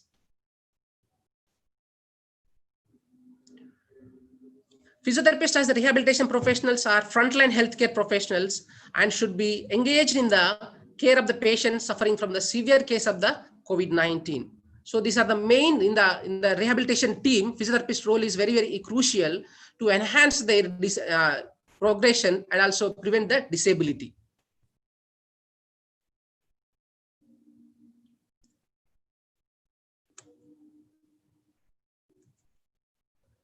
So who are already having the comorbidities, so may chance to get the severe complications. And also, if anybody having the direct trauma in the respiratory system, also may chance to get the delayed recovery. So these comorbidities are mainly, especially involving who already having any coronary artery diseases, or stroke, and also hypertension. Next, about the stroke, diabetes. So who already having the previously already having the complications, so may chance to get the severe complications. So it may leads to the mortality rate.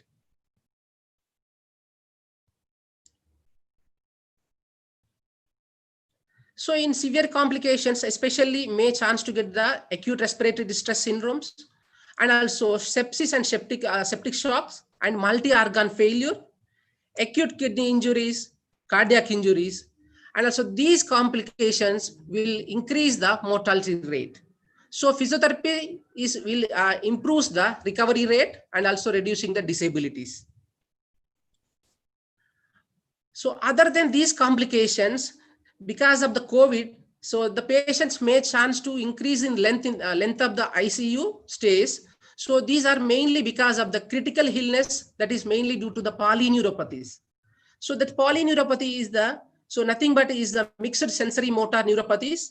This is lead to the axonal degeneration.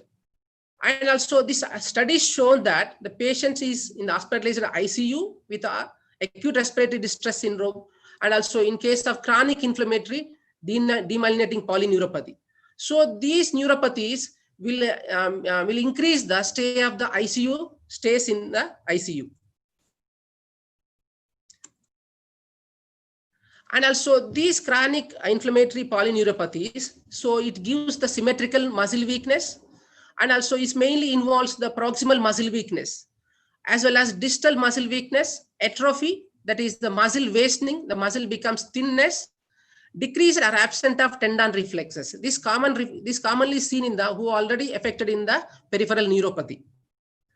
And also who already having the peripheral polyneuropathies, so mainly they may chance to experience the pain, loss of range of motion, and also fatigue, that is unable to do the activities, tiredness, incontinence, that is the difficulty controlling the urination, dysphagia, difficulty in swallowing, and also may chance to get the anxiety, depression, and also post-traumatic stress disorders, and also cognitive loss. So unable to do the calculations, difficult to take the decisions, judgment, so may chance to get. And also next one is the critical illness myopathies. So these critical illness myopathies commonly seen in who already stayed in the ICU with the acute respiratory distress syndromes. And also these patients are associated with is mainly due to because of the severe use of the corticosteroids, exposure to the corticosteroids, and also paralysis and also sepsis, that is infections. And also it is mainly similar with the chronic polyneuropathy symptoms, but is more in the proximal weakness and also sensory preservations. Only weakness is there, but there is no sensory involvement. The patients recover more completely from the myopathies than the polyneuropathies. Muscle, if anybody get the muscle involvement, their recovery is more than the nerve involvement. But with the both conditions, there are long-term consequences such as the weakness and also loss of functions, loss of quality of life, and also poor endurance. So it leads to the unable to do any work. They're unable to walk, they're unable to get up from the bed, they're unable to transfer from the bed to the toileting to the bed. So difficult because of the poor endurance. And also one more complication is the post-intensive care syndromes. In this post-intensive care syndrome is going to be like this is the very important condition, that is the complications. So this is occurs after the shock as a result of long time stay in the ICU. So it's maybe is for many months and also years. So this post-intensive care syndrome is consists of cognitive impairments. Mainly, if they are staying in the ICU, they can unable to communicate with any person. Most probably, with maybe they can see in the they can see nurses, maybe is the caretakers, but they are going to be stay in the mask or PPE set. So they a little bit feel the scary, and also there is no proper communication with them. So may chance to get the cognitive impairments. So it leads to the loss of memory and also loss of attention, visuospatial and psychomotor, and also impulsivity. That means they cannot recognize proper any images, they cannot find the colors properly, they cannot remember the date and time. So these complications they may chance to get in the post-intensive care syndrome. And also psychiatric illness, they may chance to get the anxiety and depression, and also post-traumatic stress disorder.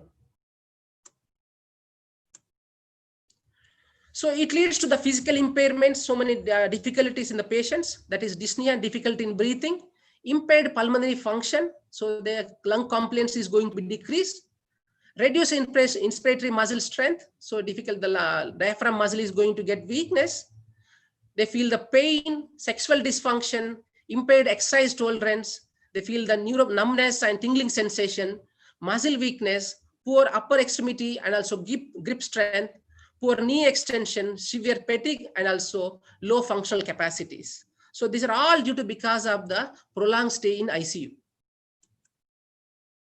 The neuromuscular complications from the post-intensive care unit stay so often results in the poor mobility and also fall and also quadriparesis. So this leads to the difficult to move. That means from bed to the toileting to the bed, may chance to get the shivering. It leads to the fall. So all these due to because of the muscle weakness.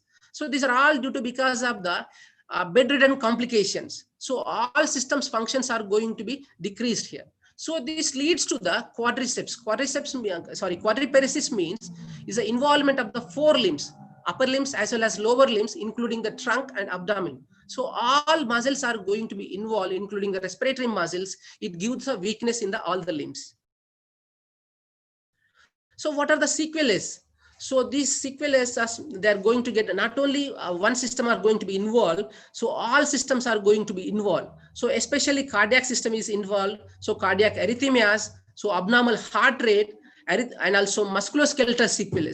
So they are going to get the atrophy, muscle weakness, and next about the pulmonary sequelae. So difficulty in breathing, shortness of the breath, cognitive sequelae. So this is going to poor judgment, calculations, and also memory loss. So these are all the sequelae, that means a consequence is due to because of the prolonged stay in ICU. The other sequelae is mainly the limitation of the ADLs, activities of daily living.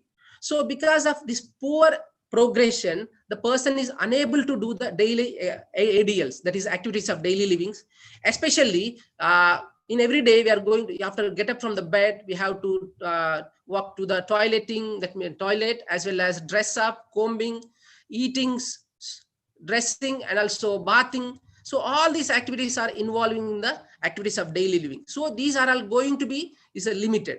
And also difficulty in swallowing, dysphagia, impaired swallowing, and also poor communication skills. So these are all due to because of the COVID-19, due to because of poor progression and also prolonged stay in ICU. So here main thing is the goals of the physiotherapy is the main thing is up to now there is no standard goals in the physiotherapy treatment protocols. So according to the researchers up to now, so there is an exact treatment protocol, but the person to person it varies. So these goals are improves the respiratory capacities through the physiotherapy special techniques, and also stabilize the vitals, especially is the heart rate, respiratory rate, and also oxygen levels. And increasing the cardiopulmonary functions improves the safety. So that means indicates how to educate the person, how to prevent the falls, how to prevent the post-traumatic stress syndrome, and also how to improve the independence and functional capacities. Last but not least, and also improves the patient understanding of the disease progress and risks. So these are the goals of the physiotherapists. So the treatment plans here, the functional treatments here, the main thing is the breathing exercise. So the main problem is here difficulty breathing. This difficulty breathing is due to because of the accumulation of the fluids, but very less in the COVID-19 acute conditions.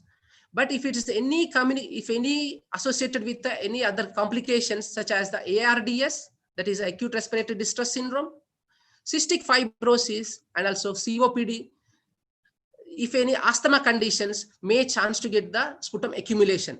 But in the acute condition, so these symptoms are very less. So we should not give the much forceful breathing exercise. And also here we no need to give any airway clearance techniques. And also functional exercise balance. This functional exercise balance are sit to stand activities, mini squats, and also step up and step down activities. So these activities will enhance the endurance of the person. So it will improve the immune system. Next, about the safety strategies and trainings. So because of the continuous stay or prolonged stay in ICU, the person may chance to get the weakness in the muscles and also atrophy. So it leads the person may chance to fall down. So it gives the other complication. They may chance to get the head injuries, or maybe they may chance to get the fractures. So that's the reason the safety strategies and training should be given to the affected people as well as surrounding people like caregivers.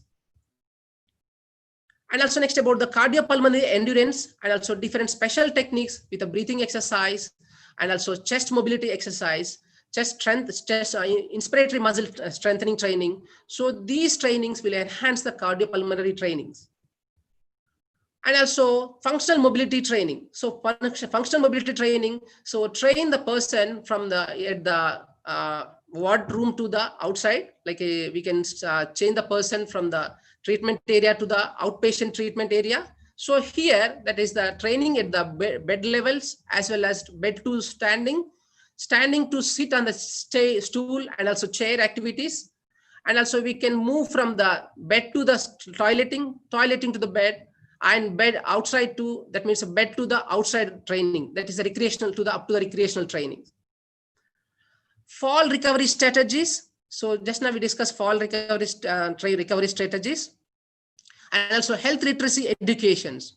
So main thing is if we give proper education to the person, so we can prevent the further risks. So that's the reason we have to educate properly and also train them how to prevent the severe complications, how to get the recovery, and also how to prevent the disabilities. So if they practice regular exercise at their level, at their capacities, we can prevent the further complications. And also main thing is energy conversations and also work simplification techniques. So these are the very, very important, actually is very big topic. So these techniques will reduce the functional restrictions. For example, who are already having the difficulty in breathing, they are unable to do the continuous at a one stretch activities. So that's the reason we have to do the small activities like a pacing activities. If they want to walk at least 100 meters, you can give like a 25-meter walking, then we have to give some rest. From there, again, we have to give the 25-meter walking, then up to the 100 meters. The same thing, that means if the person is able to do small activities with the resting, we can prevent the distress syndromes. That means difficulty in the breathing, we can prevent it. And also if the person feels any difficulty in breathing, so we can change the positionings with the forward bending postures, and also we can give the backrest support, side lying activities. Next, about the activity tolerance and also stamina. With the progressive activities, if the patient is getting progression in the activities, then slowly we can increase the resisted exercise. But if the patient is getting tired easily, so we can go with the minimal activities like active exercises only. We should not give the resisted exercise.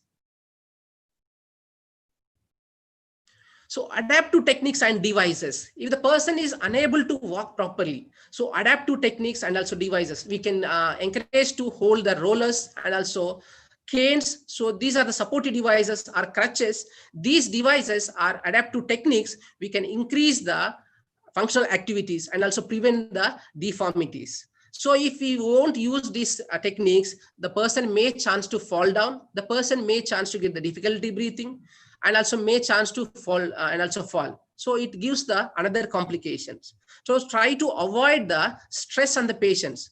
So this stress will increase the patient anxiety and also depression. So that's the reason if you give any rehabilitation, we have to give within the limits to the patients. So this is not standardized, that is changed to the person. So that is depends upon the severity of the condition as well as depends upon the patient cooperation.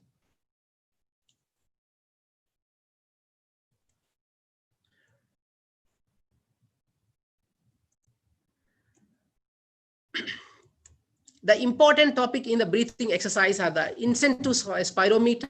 So this incentive spirometer is nothing but we can use in the rehabilitation of the chest muscles. So here we can use the tri-ball or single ball equipment. So it's mainly strengthen the inspiratory muscles, especially the chest wall muscles and also diaphragm. So this one is mainly we can give it in the manual resistance. We can use the TheraBands surrounding application to the surrounding to the chest wall. And also we can give the manual resistance over the abdomen. So this exercise, this manual resistance will enhance the breathing, that is the inspiratory muscle strength. And also equal ratio breathing techniques. Equal ratio breathing technique means we have to encourage equally like inspiration as well as expiration. Inhale and exhale. For example, if you give inhale and exhale, if you give 3 count inhale, then only we can give the 3 count exhale. So that is equally we have to give. But in the training, if it is patient gets the progression, then change it into the prolonged inhale, that is at least 8 count inhale and also 3 count exhale. Then prolonged exhale. So the 8 count exhale and also 3 count inhale. So these are mainly improves the, that is inspiratory muscle strengthening. And also we can give variations for the pursed lip breathing and also diaphragmatic breathings. So these pursed lip breathing and diaphragmatic breathing is very, very important.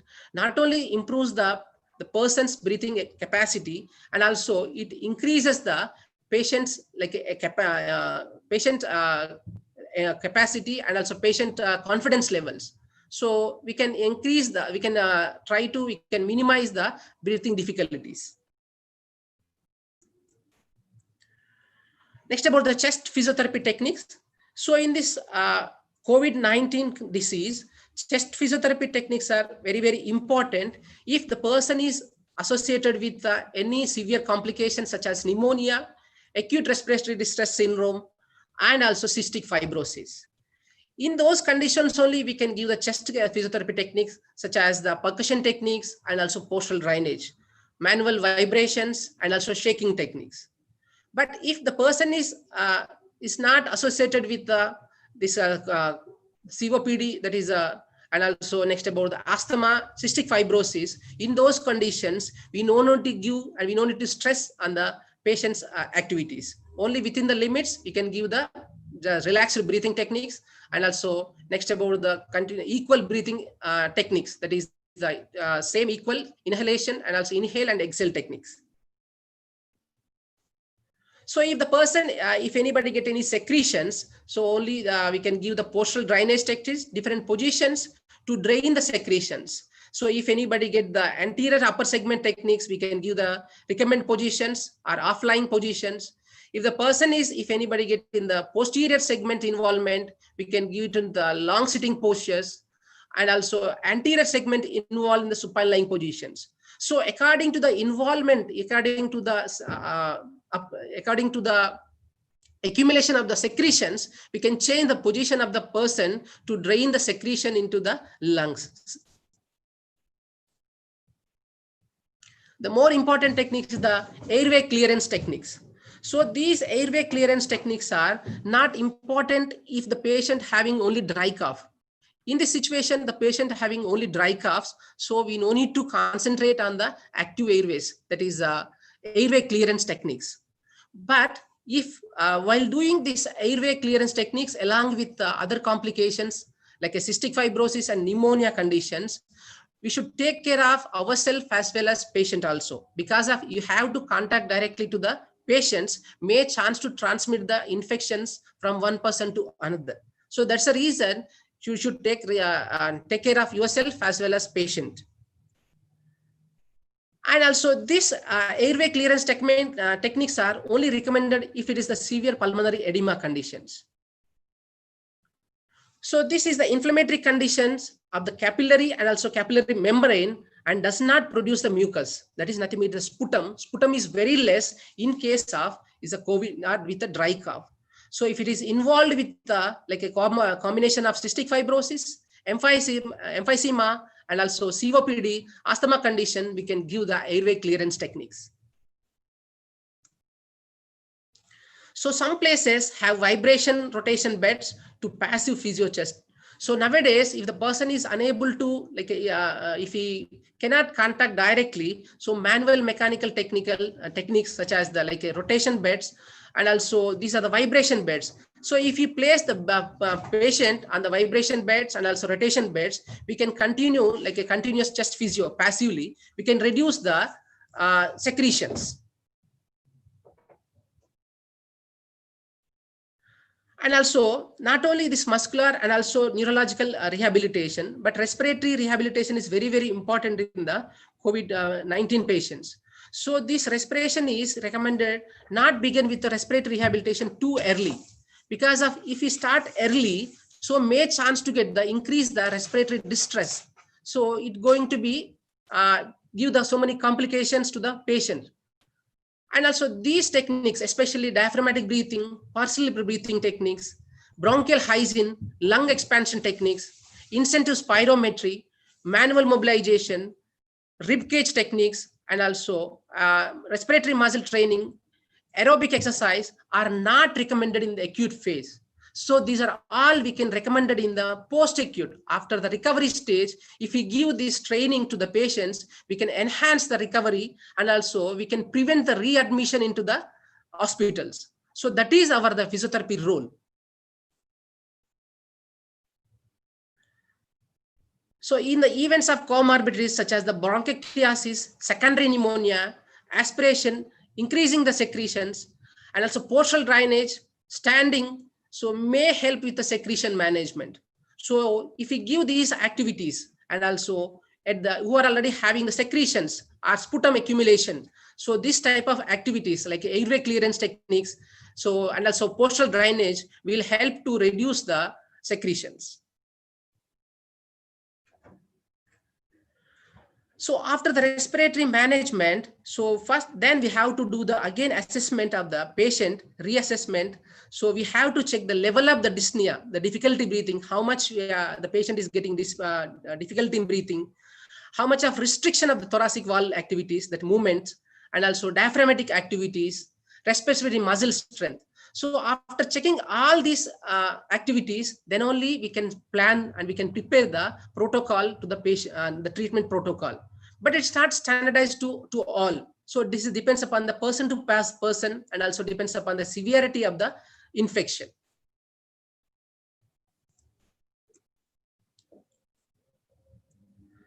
So the treatment plans mainly consist of inspiratory muscle training, diaphragmatic breathing techniques, thoracic expansion exercise, mobilization of the respiratory muscles, airway clearance techniques if needed, if anybody having any pneumonia or ARDS, and also positive expiratory devices may be added if they needed. If they need any resistance exercises, we can give the a cappella and also instruments, and also we can give the positive expiratory devices.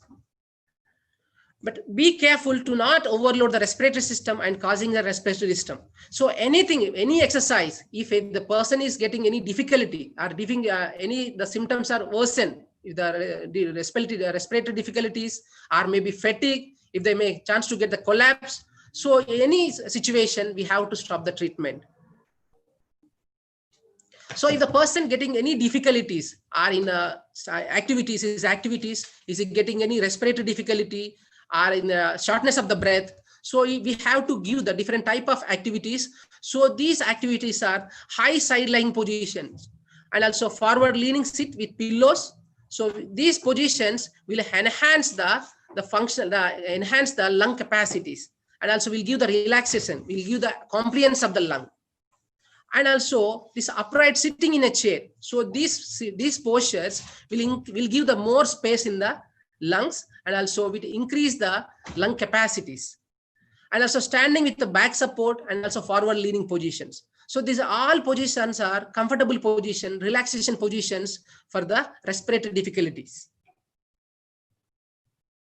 So this respiratory rehabilitation is important, and also they have to train how to inhale, how to exhale, So how to hold the inhale and exhale, how to hold the breath, how to relax the muscles. So we have to train properly. So for this one is, first we have to give the functional training rehabilitations. So these activities, first we have to give the exercise training and also physical activity coachings. So that means we have to give the proper instructions to the exercises. So these exercise is consist of level of three level of exercise. In this 3 level of exercise, first thing is the ankle pump exercise. So nothing but it increase the blood circulation throughout the lower limbs. So if we give the ankle pumps, so we can give the increase the blood circulation.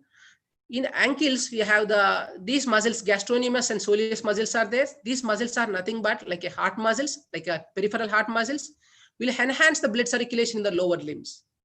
As well as the heel strike activities, this heel slide activities, side leg rising activities, prone lying and arm rising activities. So these are the level 1 activities. These level 1 activities needs the less amount of energy consumptions. So the patient easily can do these activities. So if the person is able to do these activities, we can go to the progression, we can go to the next level, that is the level 2 exercises. So we can continue these exercise every day, at least 2 to 3 times within the pain limits and also within the breath, like a control activity, within the breath control. That means if anybody get any difficulty in breathing, shortness of the breath, immediately as soon as possible, we have to stop these activities. And also main thing is, and also the next level activities are the shoulder blade squeezing activities. So if we do the shoulder blading squeezing activities, so these will enhance the opening of the chest and also will increasing and strengthening of the shoulder blade muscles. So it helps in the respiratory strengthening. So respiratory muscle strengthening. And also next about the sit to stand activities. If we do this one at least 1 to 3 times, will enhance the endurance and also will enhance the patient's capacity, functional activities. But do not try standing on your own. So if it leads to the may chance to get we should not encourage, startingly we should not encourage from sit to standing activities, may chance to fall down. So again, it will give the further complications. So try to stand behind the patient. We can try to give the support to the patient. So level 3 exercises. So this is the standing marching activities. So with our chair support, we can increase the leg levels. That is nothing but the hip flexion extension exercise, hip abduction and adduction exercise. So if we do this one at least 5 to 10 times, we can enhance the functional activities. We can increase the endurance levels. And also next, this one is hold the shoulder blades and also squeeze the shoulder blades. So we can progress from the 3 to here, we have to do the 5 to 10 times. So this will improve the functional level. So it improves the endurance levels. And also heel rise and also heel down activities. So it improves the lower lymph blood circulations. This will mainly enhance the blood circulations. And also mainly is the chest mobility exercise. So these are I already explained chest mobility exercise. Just I would like to explain one more time here. Just show the positions of the chest mobility exercise, the shoulder blade activities, and also chest opening activities, elbow rotation activities. So these activities will improve the chest muscle strength. So these will enhance the mobility in the shoulders and shoulder blades, as well as we can improve the chest movements, like a chest lung compliance. So next about the plank activities. So we can do plank at least minimum 10 seconds to 20 seconds. Will improve the core stability. This core stability is mainly to strengthen our core muscles, to enhance our posture properly. So if you are already having difficulty in the breathing, if they lean forward, if they bend forward, may chance to get the breathing difficulty. So if we improve the core strength, we can maintain our posture properly. It enhances the respiratory capacity. So these are the strengthening for the core. We can do in the single leg and also double leg strength. And also we can do like a Superman pose. In this pose, we are going to strengthen not only in the back muscle, but also in the buttock muscle, that is a gluteal muscles. So these muscles will enhance the upright posture. So next about the chest opening activities. So if anybody having the chest tightness, so difficulty may chance to get the difficulty breathing. So opening the chest and also stretching up the side flexors in the side raising arm lifting position. So in this position, we can clearly open the chest and also we can increase the space to the lung compliance. And also not only like a different type of in the prone lying positions, we can give the some strengthening exercise through the particular positions, especially standing activities. And these are three positions and some type of yoga activities also enhance the respiratory function. So these especially is the balancing activities. So these balancing activities will enhance the muscle functions. If anybody weakness in the lower limbs, this postural standing, that is in the tandem pose standing with the changing of alternative hands changing positions will enhance the balance. So these balance will improve the functional activities of ADL, activities of daily living. And also breathing exercise in the standing pose, which will improve the relaxation and also it prevents the further complications. So these are mainly is the strengthening for the lower back muscles and also, so this is the position is a lactus pose and also is a arrow bow pose. So this bow pose and also cobra pose will enhance the like a strengthening for the lower back muscles will enhance the upright posture. So this posture will enhance the normal breathing pattern.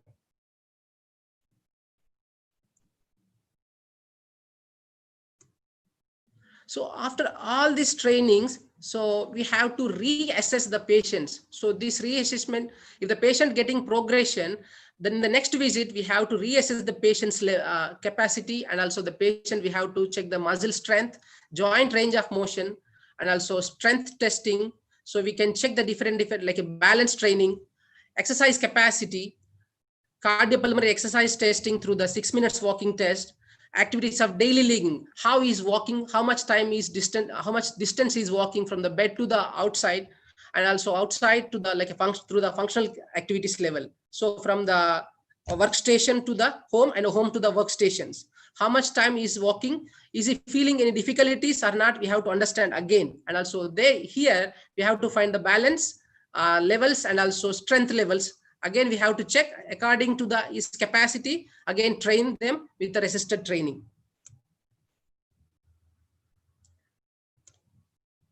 So in this conclusion of this, my topic, so many complications, not only breathing complications, not only the cardiac complications.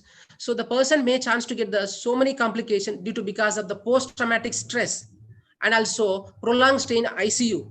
So many is physical impairments and also cognitive impairments.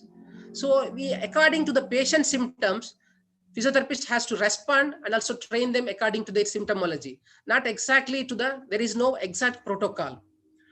So, and also main intention of physiotherapy is mainly to increase the functional capacities and also improve the independence and to reduce the deformities and also dependency. However, it is very important to understand the stop whatever you are doing to just pass the moment. That means if any difficulty breathing, stop all the exercise. If they feel any fatigue, if they're unable to walk, or immediately stop the activities and also take rest, then continue the remaining activities. So that time we can ask them to take a small like equal breathing techniques, that is the inhale in the same pattern, like a 3 count holding, and also exhale 3 count holding. So if they're normally, if they're getting better, so an increase up to the 8 count to the 3 count. So then proceed to continue doing or use the information gained during the exercise to change the course. So that means if the patient is getting recovery, so according to the recovery, we can change the treatment protocol. So then we can go to the progression to the patients according to the patient improvement level. So that is about my topic. So am I fast, very fast? Okay, no. Okay, thank you very much for Mr. Ravi. Thank you very much. Thank you very much. Okay, maybe if you have if you have any doubts, please ask me. I try to clarify. Yes. Mr. Ravi, Yes. you make drinking some water maybe? Yes. Maybe you thirsty, okay? Maybe you are thirsty, okay? Okay. Actually, I would like to share some of my video exercise, but I cannot, just only 2 minutes. Maybe 2 minutes, if it is open, I can share. If it is not open, okay, just a minute. Okay. Okay, Mr. I think the stunning presentation and interesting presentation. Respondents like to what was represented, Mr. Ravi. Just can I? Okay. Can I show my video? Just 2 minutes. Okay. Short time. Okay.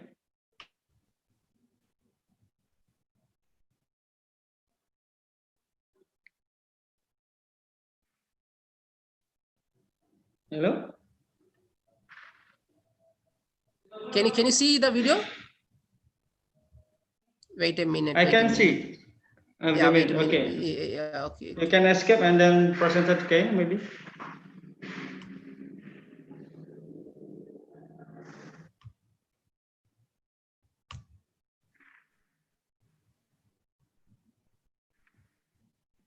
Okay.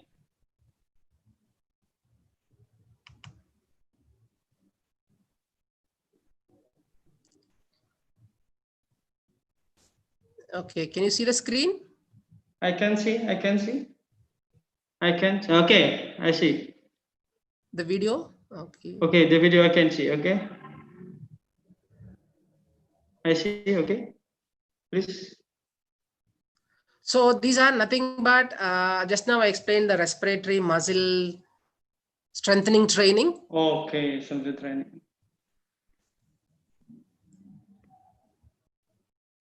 So this is the chest opening activities. So repetition of 10 to minimum 10 to 15 activities. That is a chest opening and closing with the shoulder. Yeah. I think it's very slow. So this one is the shoulder shrugging activities. So this shoulder shrugging activities mainly is a trapezius muscle and sternocleidomastoid muscles. So these muscles are mainly helpful in the inspiratory muscles. So accessory muscles of inspiration. So we have to strengthen these muscles, shoulder shrugging and shoulder bracing activities. Shoulder bracing. Okay.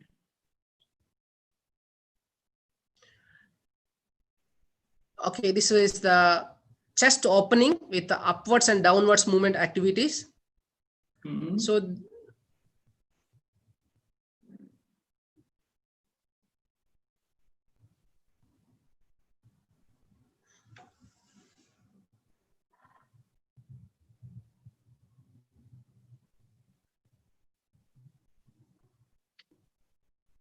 okay. I think very, very slow, this one. Slow, very slow, yes, this one. Very slow.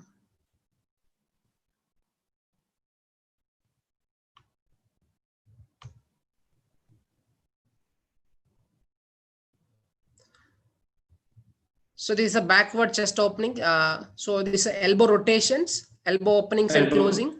Yes, elbow openings, so rotations. So during the lifting, you have to inhale, and during bringing it forward, we have to exhale. Inhale and exhale, we have to concentrate on breathing pattern along with the rotation of the elbows. The next one is the shoulder, the side flexor stretching. So chest wall mobility exercise. These are chest wall mobility exercise. So side trunk flexion stretching. So we have to bend to one side, open the chest to one side. Okay. One side and right and left, okay.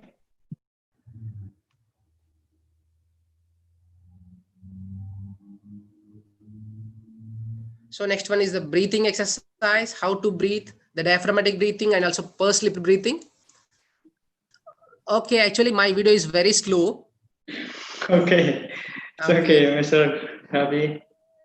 Okay, I'm stopping the sharing. You can, if you have any doubt, you can ask me, no problem. Yeah. Okay, Dr. Ravakumar. Thank you very much for your information. I think the great video, but it's slowly maybe. Yeah? Okay. For the next typing is I'll respond slightly to what's presented about this. Physiotherapy can help to post-acute COVID patient to improve respiratory capacity, improve patient understanding. This is progress and race, and increase functional capacity independent. Like that, okay, Mr. Rafi? Yes. Okay, Mr. Rafi, for the next time is I want take maybe some question for you. Okay. I will take. Okay, all participants, ladies and gentlemen, you can write in the chat Zoom meeting and then the channel for YouTube. And then you can, I will have give special one to interact, directly interaction with you, Mr. Rafi. Yes, sure, no problem, no problem. Okay, no problem. Okay, thank you very much. Okay, in here, I will take, this is the the woman, Dia ST. Okay. Sorry, the ID, are you there? Are you hear my voice? Dia ST? Yes, your voice is clear from here. Okay, thank you very much. Dia ST from University, Udayana University, Bali. Okay. Yeah. Mr. Rafi, you have go to Bali maybe? Yes, already. Okay. Dia Hesti, time is yours. You can speak and then you can ask to the Dr. Rafi directly interaction. Okay. Time is yours for Dia Hesti. Okay, thank you so much for the opportunity. Firstly, I would like to say thank you for STIKES Ngudia Husada Madura because this is such a good event. Like you provide international webinars, so we are physiotherapists from all over the world, and can get new knowledge about physiotherapy, especially from the speaker from Malaysia, right? Okay. Okay. So for the second speaker, I'd like to know. I'm just wondering, like, how does physiotherapy in Malaysia overcome these COVID-19 situations? I mean, like, do organizational provision of physiotherapy in Malaysia release official safety procedure to handle the patient during this COVID-19, or maybe it's just like the initiative or its physiotherapists to take us on safety guideline? And my other question, okay. Maybe you can answer it first. Actually, there is no exact like a protocol for the physiotherapy duties, but now own clinics and also the physiotherapists are taking their individual precautionary measures. But officially, up to August 31st, there is no official opening of the clinics. Through the online consultation, it is there in online consultation. Maybe you can, if you consult, you have to use the PPE kits and also safety measures. You should take all these things. But exactly, there is no physiotherapy protocols. Okay. Okay, so they're starting to use telehealth rehabilitation like that, yes? Yes. Telerehabilitation. Okay. So because physiotherapists are very related to preventing disability, and I think it's quite challenging for physiotherapists now. Well, due to this COVID-19, the patients are limited to get physiotherapy treatment, even it's in the clinics or even it's in a hospital. For example, if there's a stroke patients or another patients, like they have certain golden period to recover. And if they missed the golden period to recover, there will be a high risk for them to get, Yes, that's true actually. So because of this situation, if you won't give proper physiotherapy in the acute stages, not only for the COVID patients, the stroke patients and also Guillain-Barré syndrome, like acute type of demyelinating polyneuropathy conditions, if you won't give proper treatment in the acute stages, they may chance to get the further complications.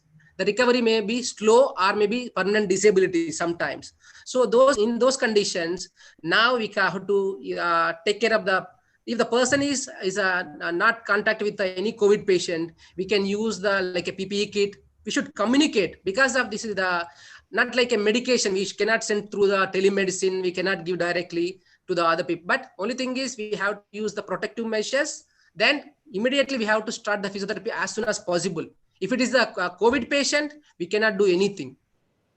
That means not do like a acute care treatment plans. But if it is not COVID patients, we can start the treatment plan as soon as possible with the proper precautionary measures. Okay, that's very interesting answers. And one more question. I mean, like, how do you think the effectiveness of telerehabilitation on this patient? Because, you know, like we tend to face-to-face with patients, and these situations are kind of hard for physiotherapists to achieve the goals. What do you think? Yes.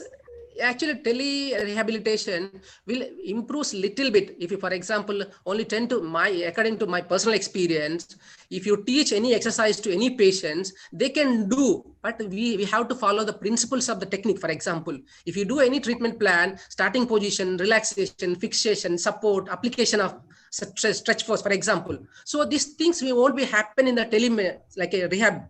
So that's why the patient can do the activities, but it won't be sufficiently. For example, the patient, if you ask them to raise the arm up, means maybe he can use the different angle, maybe use the different technique like a trick movement. So not stable, no proper stabilization, no proper fixation. So that's the reason. So it will be vary to person. If it is the person who knows about the like a exercise training, so he can maintain the posture properly, he can maintain the position, he can do perfectly. But if the person is like a no idea on the exact exercise regime, so the patient won't maintain proper exercise therapies. So that's the reason tele-rehabilitation won't work perfectly. Maybe it will give guidance and also how to maintain some conditions, but it won't give much recovery and also much results to the patient. Okay, thank you. And one more question. I mean, like, well, what do you think? How many times per week? Sorry. Okay, sorry. Can you hear me? Okay. So, what do you think the effective meeting for the patient? I mean, like online meeting, telerehabilitation per week, we can give to the patient, so it can be effective for us to deliver the exercise prescription and etc. Yeah, exercise prescription is very good, but only thing is if without physiotherapy supervision means only through the video. So we can correct only through the video, but who are going to give the stabilization? Who are going to do the fixation? So that is my personal experience. That means we can give the direct contact through the precautionary measures, maybe PPE kit, maybe we can use the different precautionary measures. Direct contact rehabilitation is more effective than the tele-rehabilitation. Okay, thank you so much for the answer. Okay, I think. Okay, sorry, I think your good name, please. Your good name, please. Dia ST, Mr. Are you you have to phone number maybe? No. Okay. Thank you. Great answer and great question. Thank you for Dia ST. If you have any questions, other inquiries, no problem. You can post in here the chat box. Maybe you can ask directly. Yeah. Okay. For the second question, Dr. Ravi, it's from Ms. Khofifatun Zahra, student of nursing in STIKES Ngudia Husada Madura. The question is, what is recommended sport during this pandemic in COVID-19? Okay, you can explain or describe this sport. Any recreational activities surrounding to your place. It's not should be outside in because of the crowded places, may chance to get the contamination with any object. So at your place, you can do any, like on the bed also, you can do cycling activities, or maybe surrounding to your bed, you can do some yoga activities. And also you can do some small like a simple aerobic activities. So these aerobic activities and also yoga activities will enhance the immune also. So it boosts the immune. So any recreational activity within your places will be best than the other outside recreational activities. Okay. Maybe you can do yoga, aerobics, and also Yoga, simple aerobic, activities. okay. Yeah, aerobic activities. Sorry. And also, okay. You to be continue. Mr. Rafi? Yes. You hear me? But yes. Aerobic exercise are not recommended in the acute phase. You can explain that? Yes, in a acute condition, we should not encourage the aerobic activity. I'm talking about the post-acute condition. In the post-acute condition is the mild to moderate aerobic activities. That means we should not go for the HIIT, that is a high intensity. We should not do anything. Only is the like a warm-up aerobic activities are there. So these aerobic activities will enhance the patient capacity, the independence. Okay, thank you very much for your answer, Dr. Rafi. I think it's time, end of time, okay? Dr. Rafi, I would like to read the conclusion of the discussion right now. From the Mr. Sandeep, the question of pure quality diet in relation to infection and inflammation, and discuss diet that provide microbiota which negatively impact health. We look at role in shaping the microbiome and influence with specific dietary component, namely protein, fat, and carbohydrate on gut microbiota composition. And this concept has followed the development strategies to shape the infant microbiota composite based various functional food product. In this review, we describe the infant microbiota, the mechanism that derives stability of and composition, and how microbial consortia may mold by natural or artificial intervention. Finally, we discuss the relevance of the key microbial player of infant to gut microbiota, in particular bifidobacteria, with respect to their role in health and disease. And then for the conclusion of Dr. Rafi, it's important to understand post-traumatic stress. Physiotherapy can help the post-acute COVID patient to improve physiotherapy capacity, to improve patient understanding disease progression risk, and increase functional capacity independence. I think like that for the conclusion. Step by step, we have drawn. Now is the end of time. Well, hopefully, I will benefit all. Apologize if I mistake, because my personal mistake and the truth of my God. I am Muhammad Suhran. I want to resign. I return the time to Master of Ceremony, Mr. Miss Sylvia. Time is yours, please.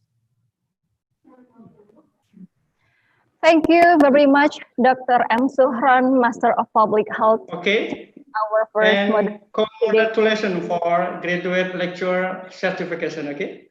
Thank you very much, Mr. Suhran. I think the good of place. Okay. Yes, thank you. Barakallah. Well, ladies and gentlemen, thank you very much. I would like to thank Mr. Ravakumar Katta, Master of Physiotherapy, for sharing us some information today, and also Mr. Suhran to be our first moderator in this international webinar. Ladies and gentlemen, before stepping to the following agenda, we would like to also thank the participants who are still joining us today, and we hope you will still be enthusiastic until this event is over. For those who have not been able to join via Zoom, please watch our live streaming on STIKES Ngudia Husada Madura YouTube channel. I would like to inform also that the link of evaluation or registration will be shared later by the committee. Well, ladies and gentlemen, the international webinar presented by STIKES Ngudia Husada Madura in collaboration with Lincoln University College with the theme Healthcare Provider Challenge During New Normal will be continued to the second session. There also will be two topics delivered by two speakers from Ngudia Husada Madura. And in this occasion, I would like to invite Mrs. Heni Ekawati to be our second moderator in this webinar today. But Mr. Ravi? Yes. Thank you very much. Thank you very much for giving opportunity. Thank you very much, Mr. Rafi. See you next time. Sure, thank you. Well, ladies and gentlemen, I would like to inform once again that our international webinar today will be continued by the second session. There will be two speakers delivering two different topics, and today's speakers will be from Ngudia Husada Madura. And I would like to invite Mrs. Heni Ekawati, Master of Nursing, to be our second moderator. And let me first present his curriculum vitae.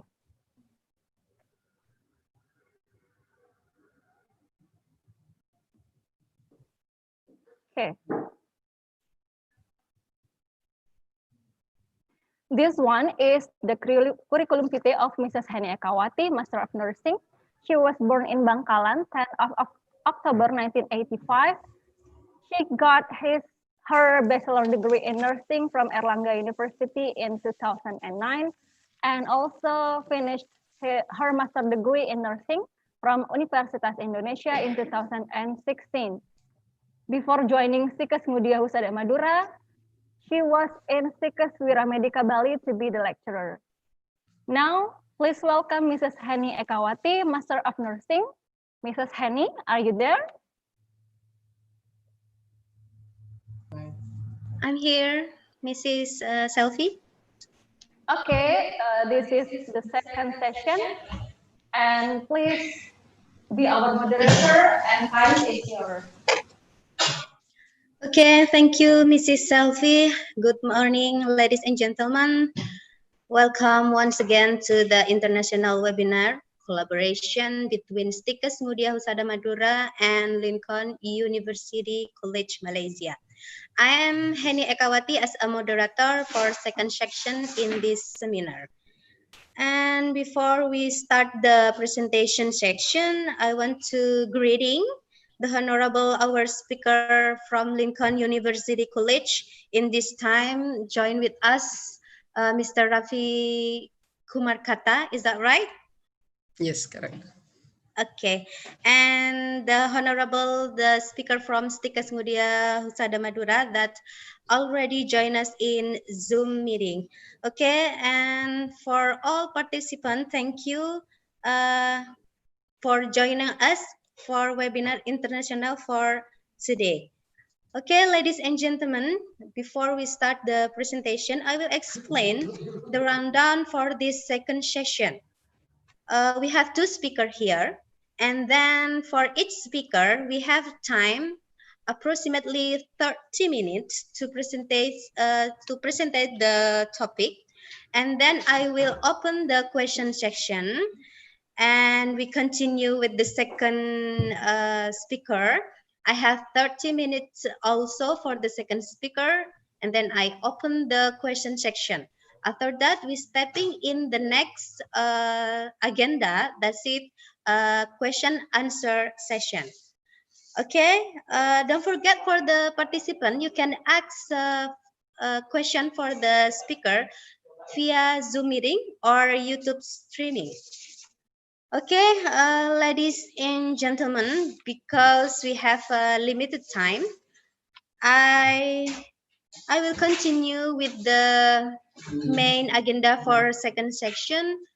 We will start with the first speaker, and she already joined us in Zoom meeting. Before that, I will present to you her curriculum vitae.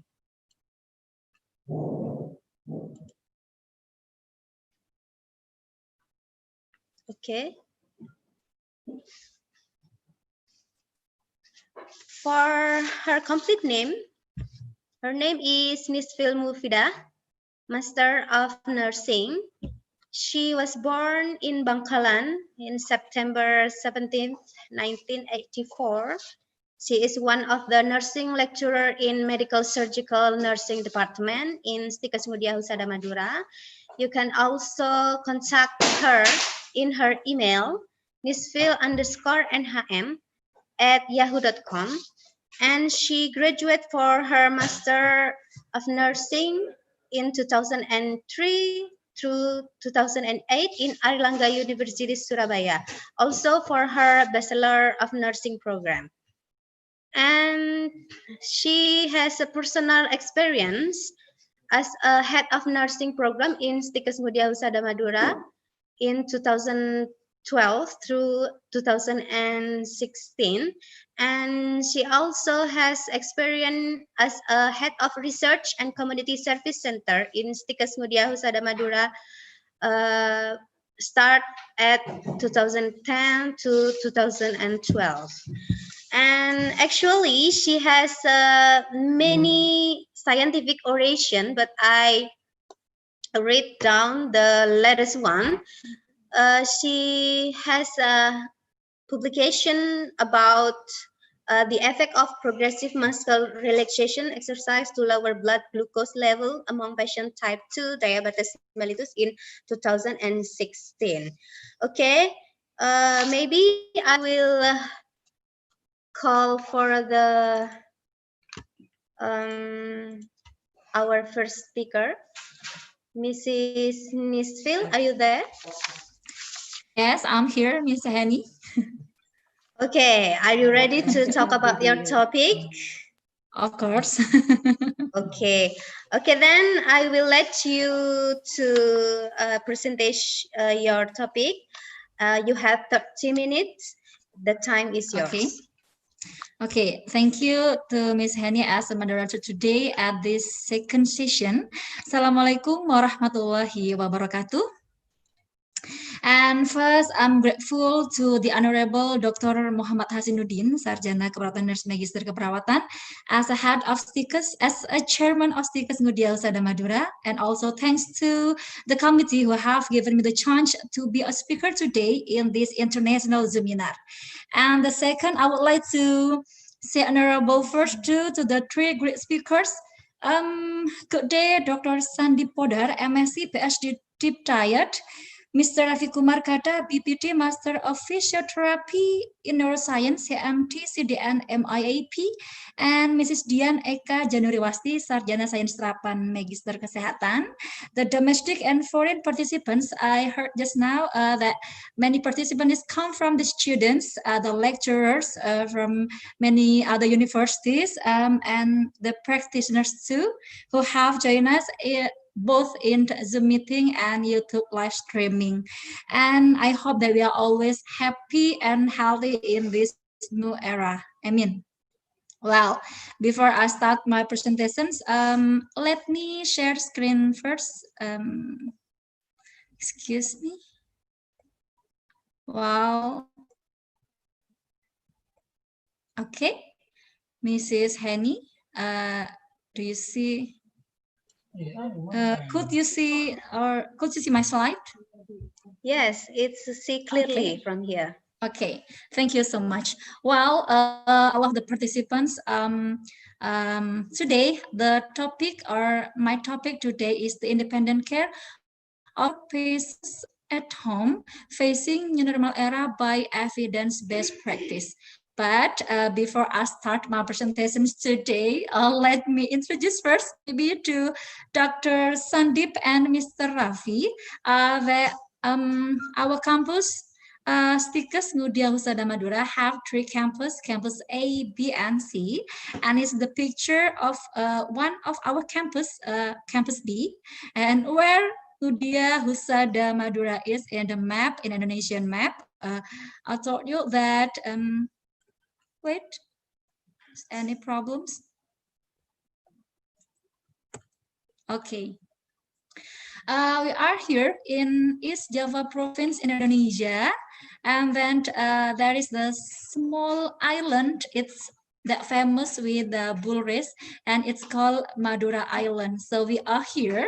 Maybe one day if you, Mr. Rafi or Dr. Sandeep, go to Indonesia, don't forget to come to our lovely campus, Ngudia Husada Madura. Wow, next I'll start my presentations today with this picture. As we know that recently the world are shooting on to the phenomenal disease, which is called COVID-19, and it caused by a virus. I mean that the coronavirus, or in the synonym is SARS-CoV-2. And as we know that today's many health workers, such as the doctors, the nurses, the physiotherapists, medical laboratory technologies, etc., facing this problem is very crowded to facing this problem. I mean that as we know that nowadays in many news, like in the television, in the online news, it shows that so many health workers, like doctors, like the nurses, who died from because of this disease. So it's very makes us so screamy because of this disease. Hopefully that this pandemic era will be past soon. I mean. While talking about the confirmed cases of COVID-19, from WHO coronavirus disease or COVID-19 dashboard, which is the data is last update on 31 July 2020, it showed that globally, the number of COVID-19 patients still 17,106,007 confirmed cases. So high number of this. And the death until 668,910 deaths reported to WHO. And its data is come from I mean that the globally data. And how about Indonesia? In Indonesia, the confirmed cases till 106,336 confirmed cases, and the death till 5,058 cases of COVID-19. It's very make us so screamy, I think.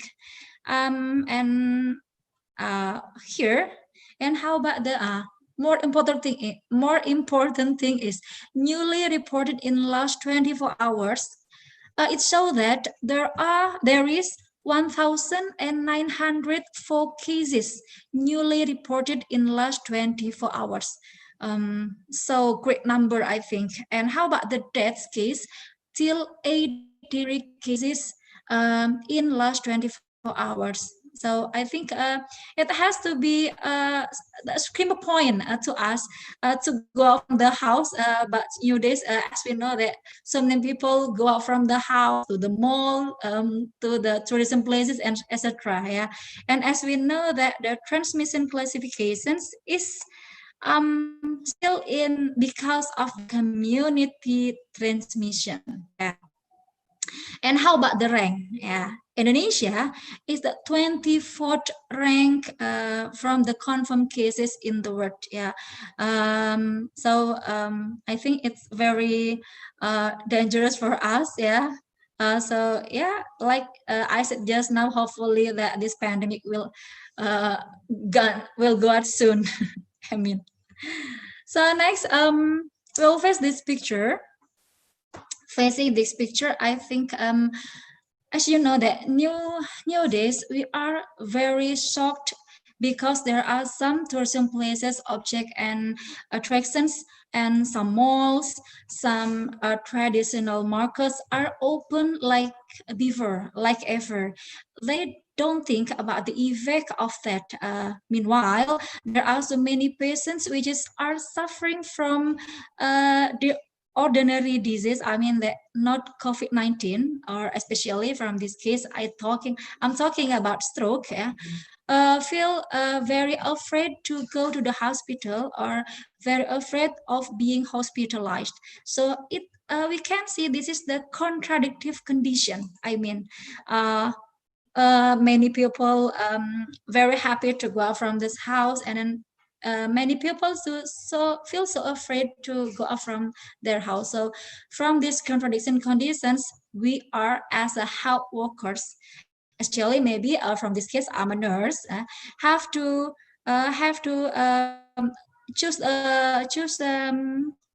positions. I mean that we have to make a great point today to be the increase of the health care device of the patients, especially in that's very important of the collaborations of many teamworks or of many health workers here, like doctors, the nurses, physiotherapists, and then the medical laboratories, etc., to be a collaborate or make a great collaborations to cure and care the patients with stroke in this pandemic era.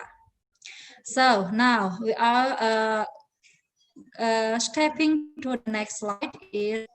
This is my outlines today. Yeah, there is 7 points that I'll discuss today. First, I will talking about headache, the pain especially in the stroke patients, and the second is aphasia. The third is urinary incontinence. The fourth is dysphagia. The fifth is cognitive disorders. The sixth is the disability. I mean the postural stability disorders. And the last is the muscle strength deficit. So there is 7 outlines, 7 points that I'll discuss today. Well, I'll start from the first point, that is headache. Well, from the Journal of Cerebrovascular Disease, which written by Rebecca and Talia, it saw that as many as 70% of affected patients experience pain on a daily basis. And from another journal too, that is from Neurocritical Care Society, which written by Laxmi et al., it showed that very fantastic thing is 2,196 ischemic stroke patients, 27% presented with headache as part of their initial complaint. So I think from this data, from both of journals showed us that the headache is still as a primary or a usual symptom that happen in patients with stroke. Well, how it could be? Now I'll talking about the increase of intracranial pressure. As we know that in our brain, there are 3 major components. Those are, first is cerebrospinal fluid, about 10%, and the second one is blood, 10%, and the third is till 80%.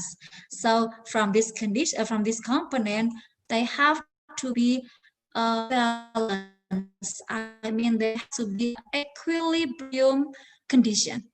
But if there is the increasement of 1 or more points, like for example, there's increasement of the cerebrospinal fluid, or the increase of the blood, of the increase of the mass, so it will make a higher pressure in our brain.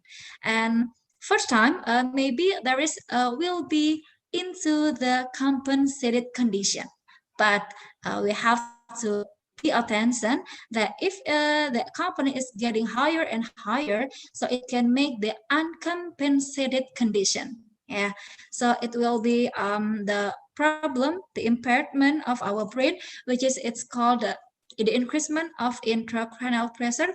The primary symptom is pain. It means actually at this time is headache. Well, how about the interventions to overcome these problems? So many journals talking about this. From Cochrane Library, which written by Piper et al., it shows that so many types of interventions. I think it's about 8 interventions, and the first one is dietary. So we have to focus on this time is dietary.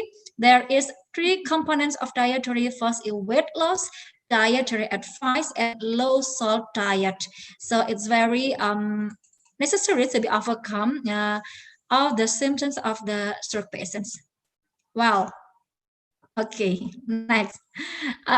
In the second one is the second problem is aphasia. As we know that there is many types of aphasia actually, but as a nurse, maybe the two type of aphasia that we have to know, we have to highlight it, is the first sensory aphasia and the second one is motor aphasia. Yeah.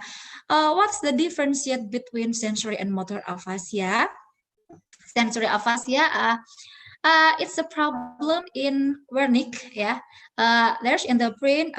As we know that our hemispheres consist of two hemispheres, left hemispheres and right hemisphere, and this problem is in the left hemisphere. Yeah. In this our left hemisphere, that is a point in our temporal lobe. Over here, temporal lobe. It's called a wernicke area. The sensory aphasia is the problem if there is a problem in wernicke area.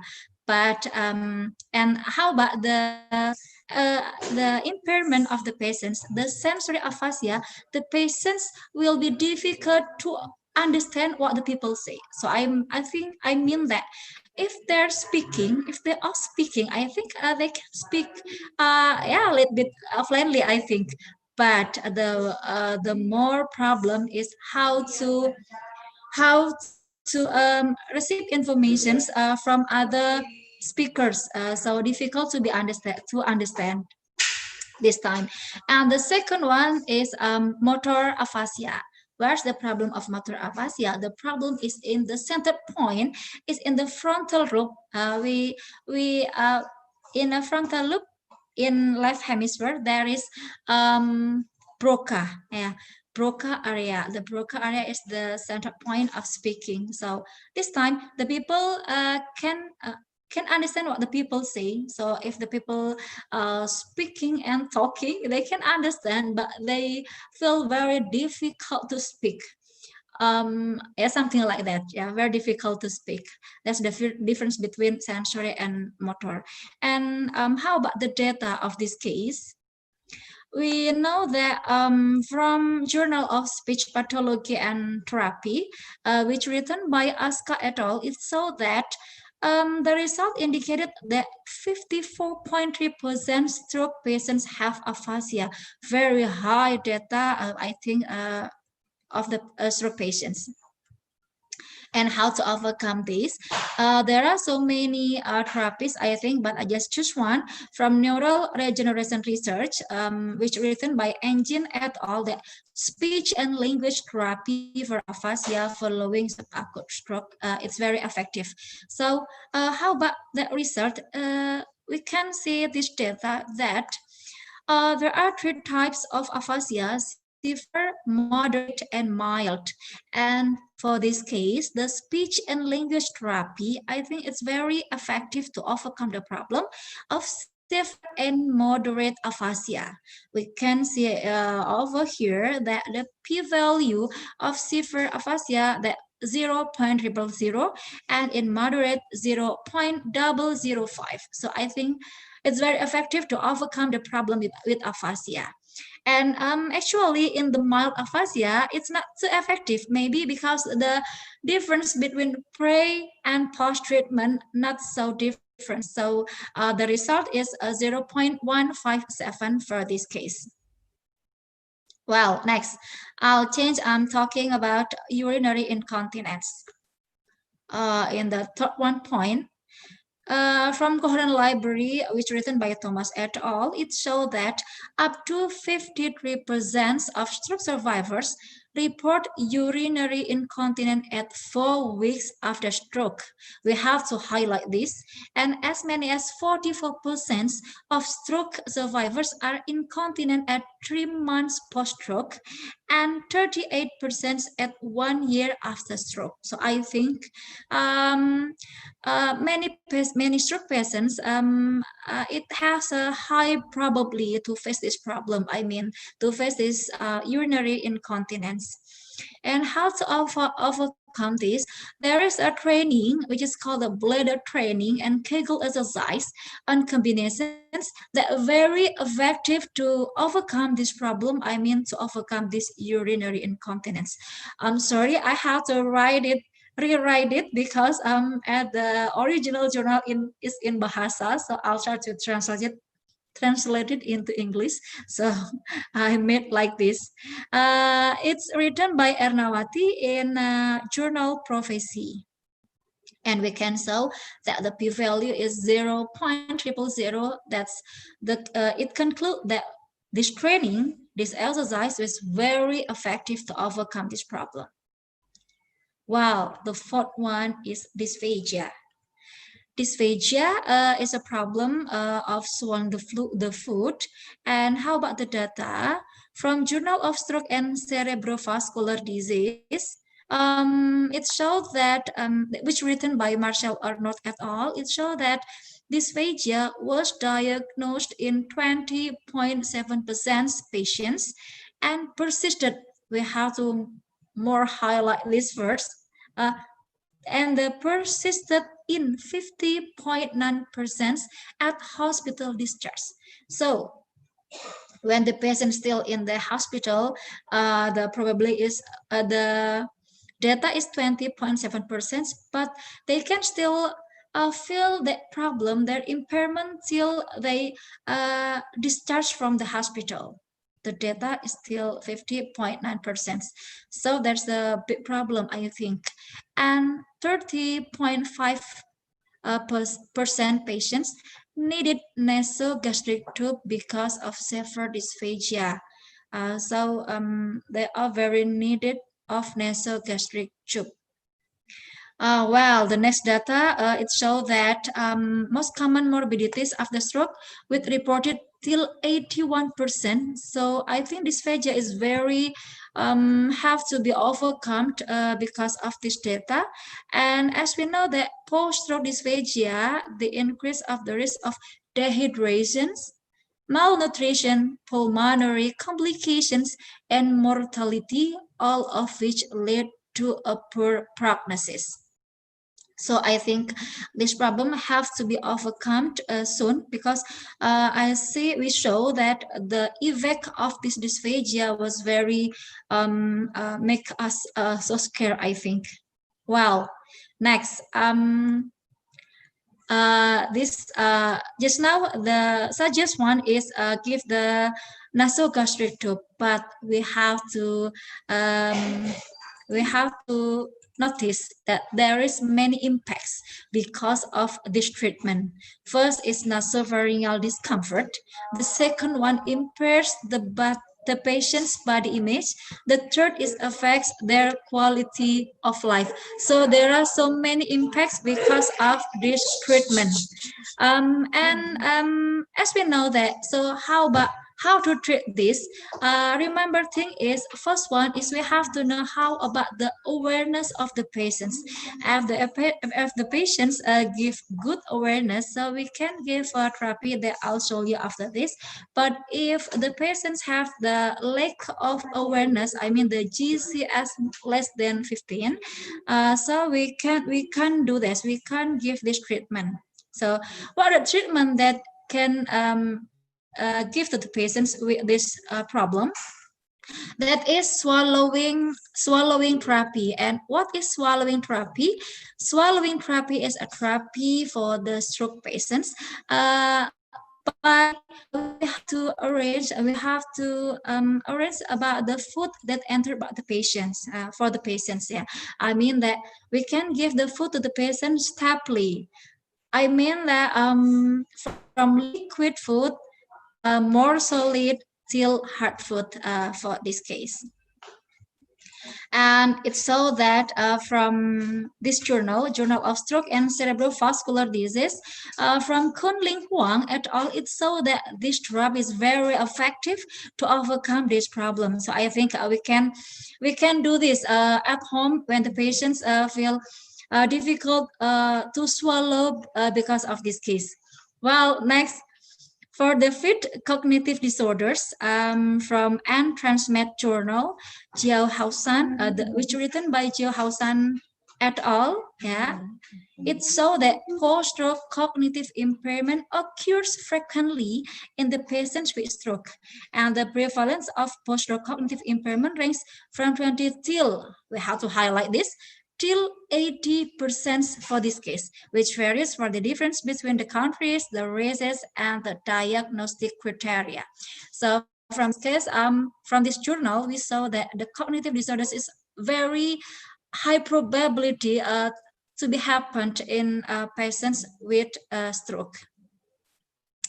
And how it could be, how the process, this cognitive disorders has happened in stroke patients.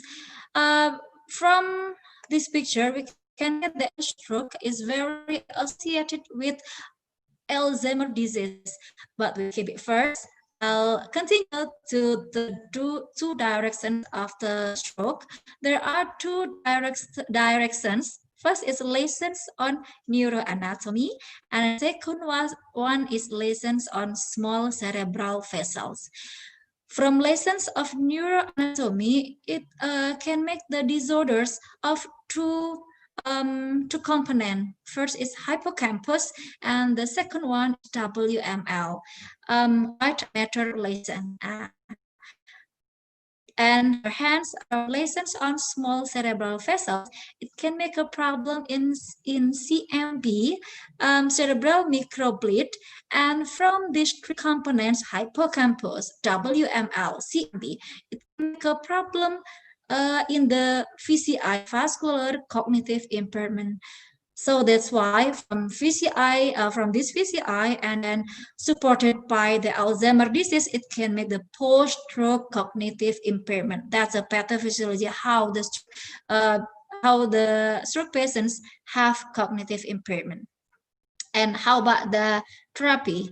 There's many therapies, I think, but I just want the effect of physical therapy, physical activity that can overcome this problem. Yeah, from Journal of International Psychogeriatrics, and it shows from this primary result that almost all from all the research from Batman till Wolf, yeah, like watching film, I think, yeah. Batman and Wolf, it shows that so many research show the effective of physical activities to overcome the cognitive disorders of stroke patients. Yeah, I saw from this data is all of the data give good result because of these activities. And this cognitive assessment, also many tools, so many instruments here from M.Kep, from MMSE, film memory, etc., WCST, and so many others. Well, the sixth point, now we stepping to balance deficit. As we know that balance deficit, there are two types. First, based on the activity, there is sitting, standing, and walking. And from the positions, there are static and dynamic balance. So how about the data from this case? It shows that 83% of individuals with stroke had balance deficit, which were related towards physical impairment and disability. So I think it's very high number of the cases, high probable found in stroke patients from stroke journal. And how about the treatment? There is so many treatment, but I just one is ECBA. We can familiar with the Poddar. Talking about Poddar, I think physiotherapists know it very well. Like Mr. Rafi just now, I think there's he's a master, I think, with of the many activities that can practiced by a physiotherapist. Like, for example, one of them is Poddar therapies. It's so that very effective to overcome the problem. I mean that the balance deficit of stroke patients. Well, next, stepping to the last point. Mrs. Henny, what minute more time? 5 minutes more. Okay, thank you. Well, stepping to the last point, muscle disorders. Yeah. From Journal of Neuroengineering and Rehabilitations, which written by Alvaro et al., it showed that more than 60% of stroke survivors have remaining motor paralysis. So it's very high cases, I think, because of this. And how about the therapies? There are so many therapies that can overcome this problem. They can overcome these muscle strain disorders. One of them is mirror therapy. Yes, I think there is many problems and many activities, many problems in stroke patients at home. But before I finish my presentations, I would like to inform all of the audience here that uh, uh, caring and curing the patients with stroke at home, it really needs a multidiscipline. I mean that it needs the collaborations, the good teamwork from many health workers. For example, the doctors, the nurses, physiotherapists, and many others professions. I think we have to work together to overcome this problem so we can realize the perfect condition, the perfect life, the perfect quality of life of patients, of stroke patients at home. Maybe that's all from me. Alhamdulillah, the time is enough. So maybe next we'll continue in the discussion session. Thank you. Wassalamualaikum warahmatullahi wabarakatuh. I'll give the time back to moderator, please. Okay. Thank you, Mrs. Nisfil. Very interesting topic to talk about because this is all based on evidence-based. Okay, you can take a rest for a while. Meanwhile, I open the question section for first speaker. For the participant in Zoom meeting or YouTube channel, you can ask the question for first speaker by mention your name and then your institution, and then write down to who you asking the question to and your question. I'll be waiting for the question and we will discuss later. Okay, now we are stepping in for the next second speaker.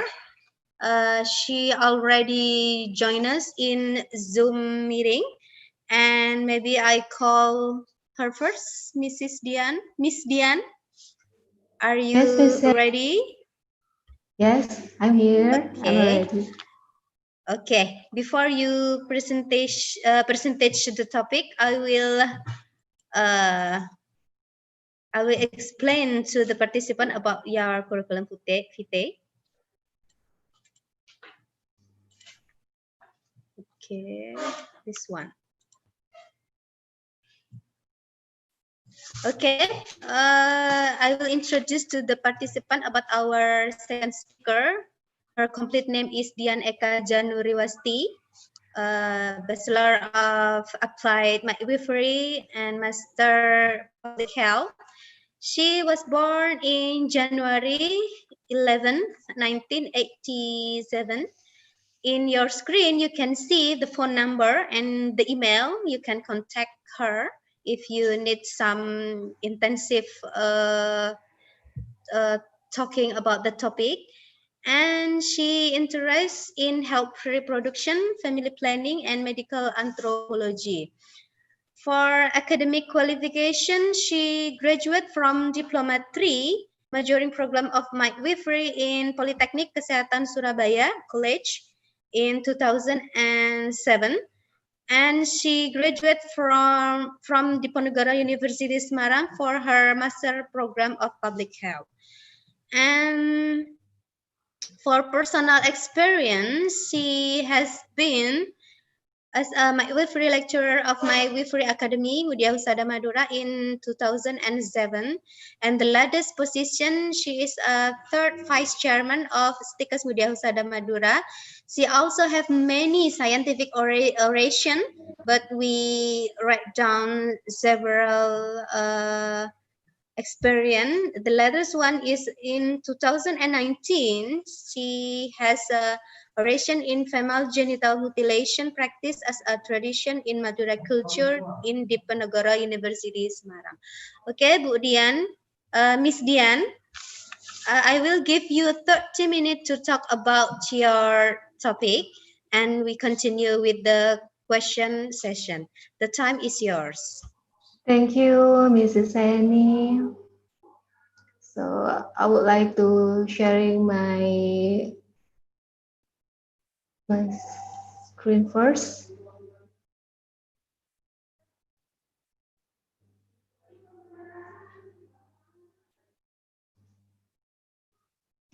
So first of all, I would like to thank you for Mr. Hasinuddin as our chairman and all of the staff of Ngudia Husada Madura for organize of their webinar series, and also our honorable speaker from Lincoln University College, Dr. Sandeep and Mr. Rafi.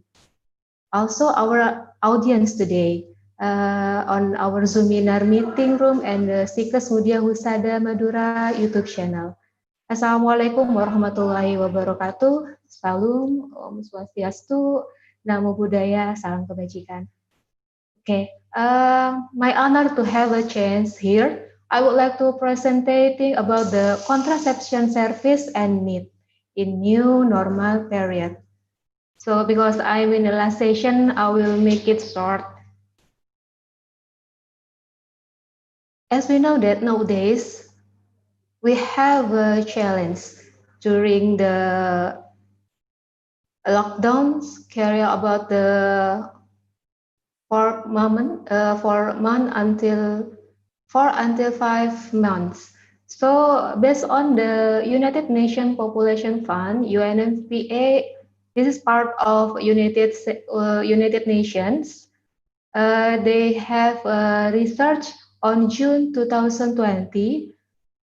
The research shown that 47 million women in 114 low and middle income countries may not be able to access a modern contraceptive.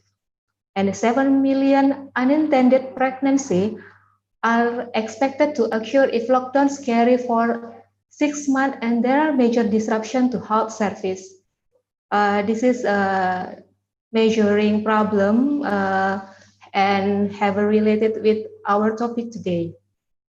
And another problem are 31 million additional cases of gender-based violence can be expected to occur if lockdowns continue at least 6 months. Due to the disruption of the program to prevent female genital mutilation in response to COVID-19, 2 million female genital mutilation cases may occur over the next decade that could be averted. COVID-19 will disrupt effort to end child marriage, potentially resulting in additional 13 million child marriage taking place between 2020 and 2030. So, what the world strategy priority? During that problem, we have 3 strategy priority. First one is continuity of sexual and reproductive health service in intervention, including protection of the health workforce. The second one, addressing gender-based violence and harmful practice.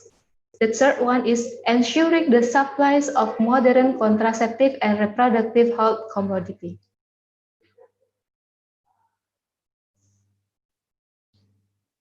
And the strategy priority 3,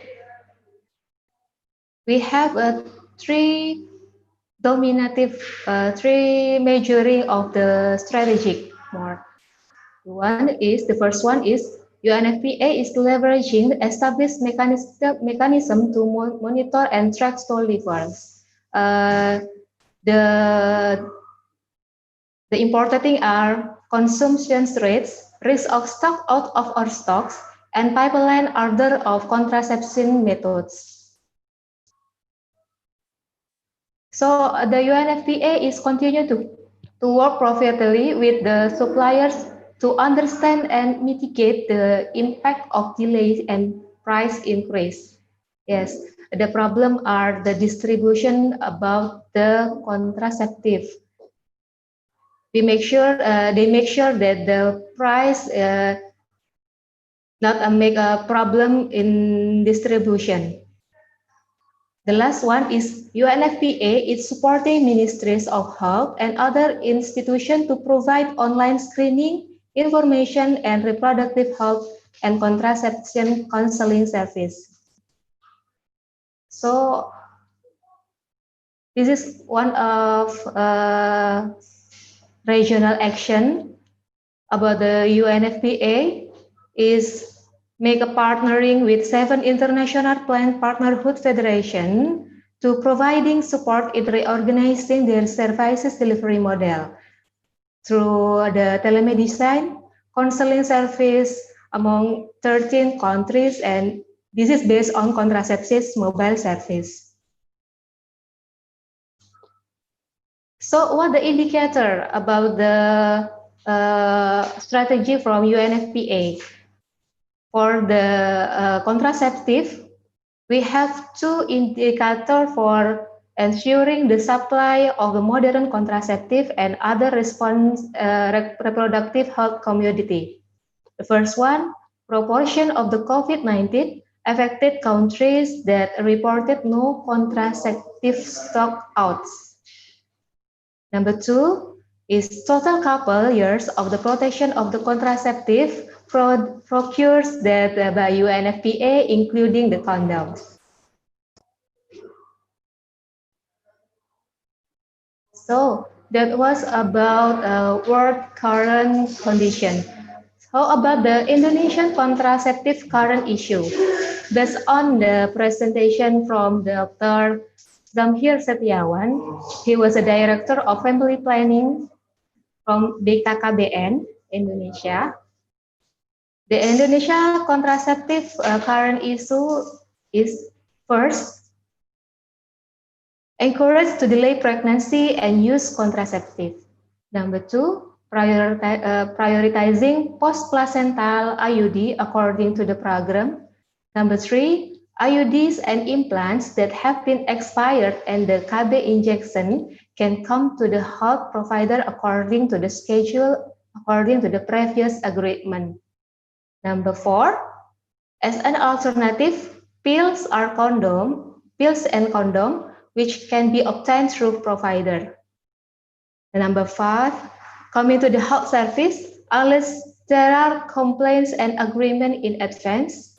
And the last one, information, education, and counseling online or via telemedicine. So how about we have a patient, woman who needs services for contraceptive or family planning. So our challenges are make sure that we providing health service using the personal protective equipment. So, and delivery tubectomy and vasectomy service can be postponed, while other contraception methods can be used. The second one, patient must be wearing mask and make appointments before going to health provider. The third one, the provisions of contraceptive service applies physical distancing, include when delivering pills or condom to patient. And the last one, while giving the injection method to the prone patient face opposite to the position of the midwife or doctor. So there was a 4-step where we give a family planning service to our patient during the COVID-19, providing the health service by using personal protective it's a must. So maybe it's not much, not a lot of a journal about the recommendation contraception, but this is easy to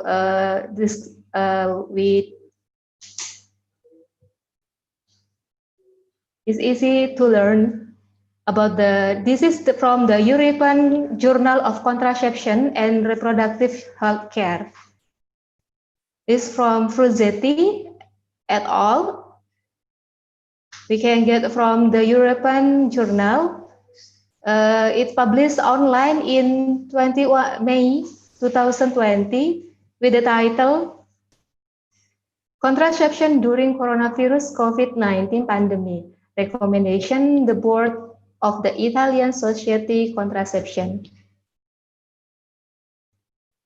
So, how about when we got a patient with the positive diagnostic from COVID-19 and they need to get family planning service. It can be continued in COVID-19, both of positive women in symptomatic or asymptomatic. For progestin only pill, it can be continued. There's no contraindication for the progestin only pill to use. But in case women are hospitalized and these contraceptives are suspended,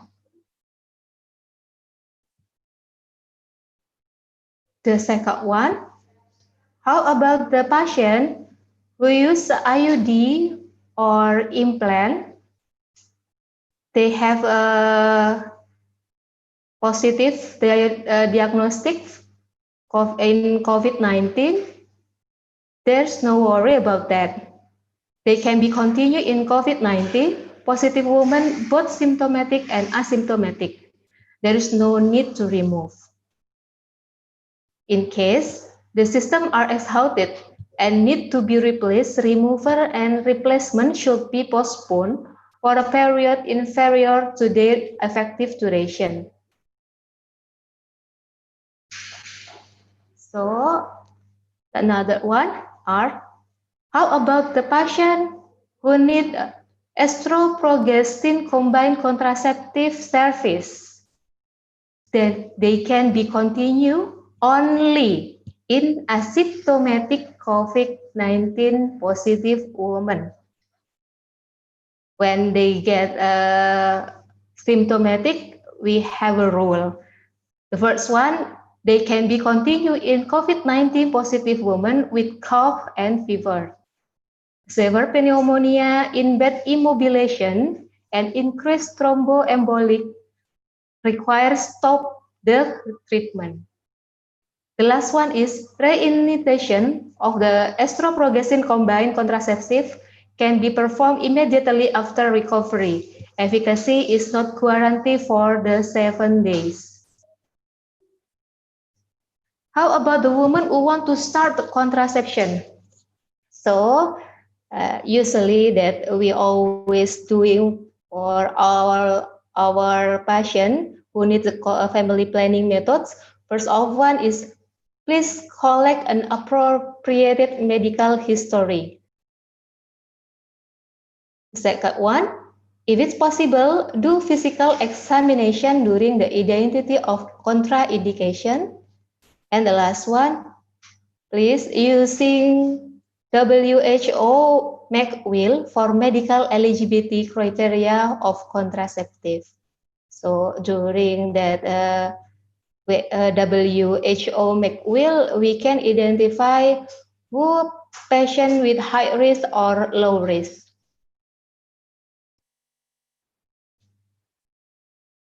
How about a woman who breastfeeds?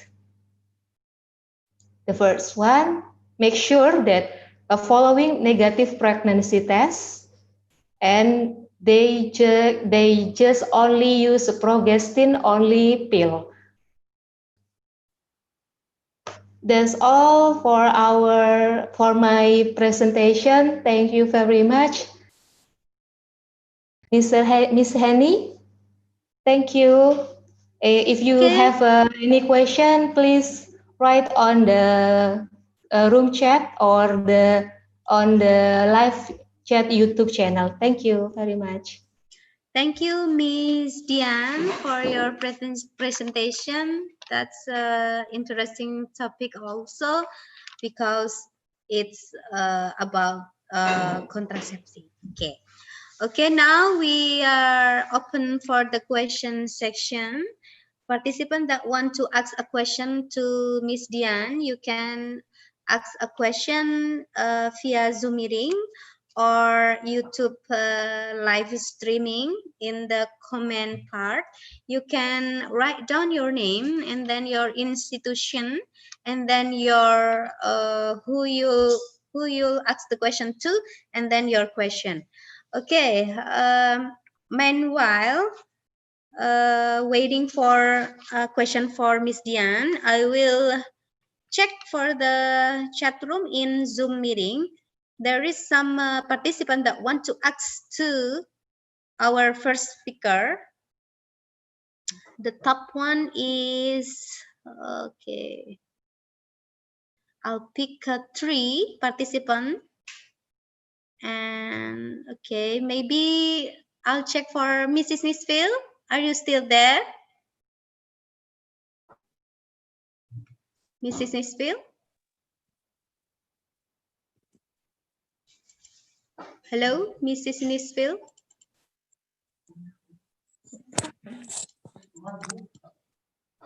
Mrs. Nisfil, are you still in Zoom meeting?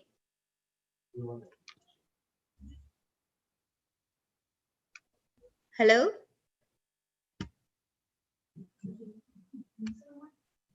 Okay. Maybe I will write down the question for Miss Dian first. Okay, Miss Dian? Okay, Miss Rani. Okay, this is question from Emilda.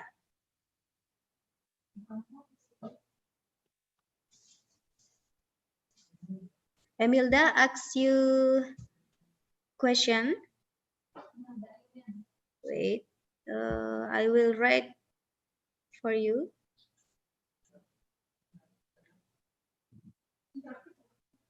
Okay, maybe I'll try to call Mrs. Nisfil so that both of you can stay tuned for the question.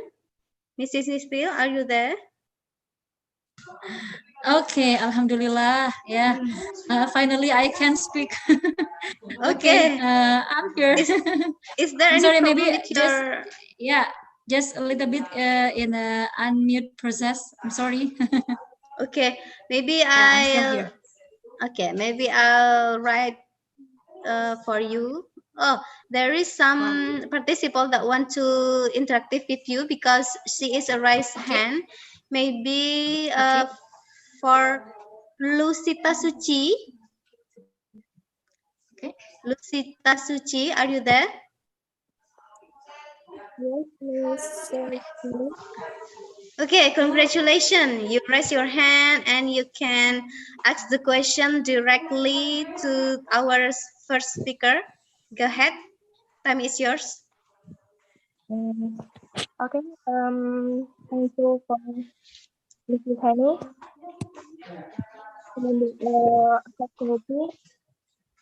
From the first, I want to ask to Miss. From the first, my question is, just now you explained about aphasia of stroke patient. You said that there are 2 kinds of aphasia, motor and sensory. May you explain it to us? What is the difference between motor and sensory aphasia? And how about the physiology? Okay, that's all. Is there any questions more? Yes. For the second question, about AIUEO therapy. Okay, AIUEO therapy. Okay. Because I ever read that AIUEO therapy can treat the motor aphasia disorder of stroke patient. May you explain it too? Mrs. Okay. Thank you, Miss Lucita. That's all. Okay, Mrs. Nisfil, I will hold on to you to answer the question. Maybe we can find the 2 more questions and then you have a chance to answer it. Okay. Okay. This is second question from participant, that's for Mrs. Nisfil. This is from Helen. Helen. I want to ask to Mrs. Nisfil Mufidah, please explain about cognitive disorder of stroke survivor and how to know the level of cognitive disorder, especially for stroke survivor. Is this clear for the question, Mrs. Nisfil? Yeah, it's clear. Okay. Thank you. The latest one is from Umi Kulsum. She asks, please explain why so many cases of stroke patients feel headache. What happened with the brain? And as a nurses, what can I tell to the stroke patient to prevent the headache? Okay, that's it. The last question for Mrs. Nisfil, and then I will next for Miss Dian. There is some question, and I'll pick one that lucky to interactively ask a question. This is from Dana. Is there any participant that named Dana Daniati? Dana Daniati, are you there?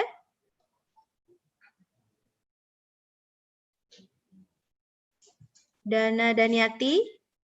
Yes, I'm here. Okay, you are a student of master. Yeah. In Guna Bangsa, Yogyakarta. Yeah. Okay, go and ahead. I'm You alumnus from Ngudia. Okay. Okay, you are a former student from Ngudia Husada Madura. Okay, Dana, you can ask the question directly to Miss Dian. Go ahead. Yeah. Okay. Hello, Dahana. I think in COVID-19 much issue all about contraception. And the one is we know that for woman, unwanted pregnant woman, because she very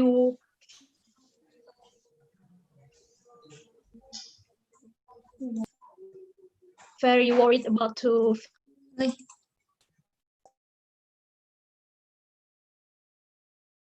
visit health facilities. Make some woman maybe. Hello.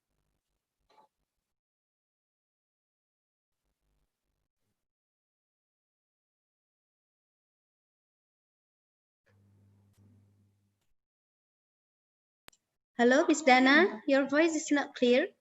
Can you repeat the question again?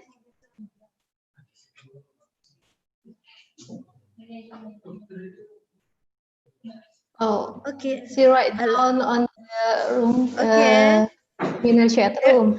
Okay, there is some connection problem maybe, and she already write down the question in chat room. Maybe I'll read it for Miss Dian. Okay. I'm sorry, she cannot ask. Hello? Hello, Miss Dana, are you there? Hello? Okay, Miss Dian, I'm sorry, she cannot ask directly to you. Maybe I'll read the question for you. Okay, the point of her question is, how will the COVID-19 pandemic impact on my ability to get contraception or abortion? How to respond to this problem? Okay, maybe you get it, the point of the question, Miss Dian? Okay. Okay, the second one is from Emilda, and I'll write it. Related to the typical Madura's community in the use of contraceptive method, which tend to be fanatic in certain contraceptive method. What we do if there is diagnosed positively COVID and turn out to be contraindicated using one method or of contraception, but is man about what is that? What is man about using the method? Maybe you can accept the point of the question, Miss Dian. Although yes, there is clear. some, okay. Okay, then there is no question for the speaker. Maybe I'll go back again with Mrs. Nisfil. Are you ready to answer the question?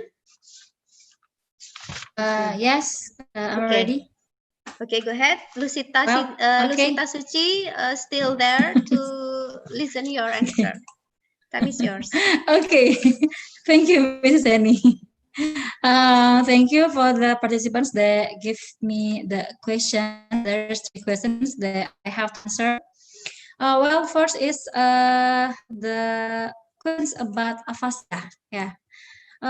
Okay, talking about aphasia, first I would like to talking about the language. Language is a method of communications, and the aphasia is a problem in communications that is commonly happen in stroke patients. So, like just now, what I said that our brain are consists of 2 cerebrum, left and right, and that problem is in the left side or left hemisphere of cerebrum. And then where's this happened?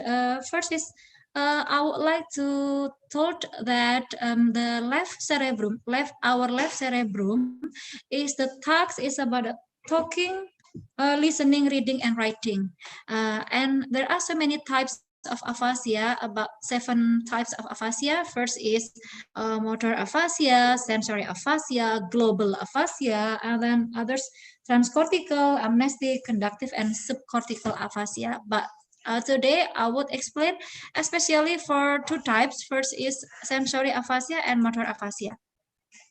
Talking about sensory aphasia. Sensory aphasia is a problem in our brain, in our temporal brain, which is called the area is Wernicke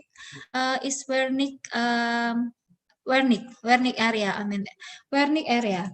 And then, as we know that there are the synonym of this aphasia is posterior aphasia, Wernicke aphasia, and posterior Wernicke, and receptive aphasia. And how it could be? It is because of the blocked or because of infarct of the vessels in our brain, so it can make a blocking. It can make blocking of the supply nutrition in our brain. So because of the problem at that place at Wernicke area, so the problem is patients will be have a problem in sensory aphasia. And how about the patients? Like what the patients now? The patients with sensory aphasia will be difficult to understand what the people said, but they can speak. I mean that they can say table, like a bag, like wall, but they very difficult to understand what the people said. And then the second one is motor aphasia. The problem is in the Broca. The place of Broca is in frontal lobe. And then how it could be the process. Same with motor aphasia, the problem is because of blocking in vessel of the brain. So it can make a problem in flow of the nutrition, such as a glucose for this case. So it can make impairment at that place, especially the problem in motor aphasia because the problem in Broca area. So maybe it is the difference between sensory and motor aphasia. And now, very nice to discuss. Lucita asked about the AIUEO therapy. Very difficult to say this, so maybe I just want to say that therapy. That therapy very effective for this case. From many research I ever read that this therapy can make a better articulations. As we know that we are speaking, we are very need the good articulations to be understanding by another people. And the articulations is the process or the activity of supraglottal of the mouth to produce nice sound or clear sound for this case. And there is the articulations are consist of 3 components.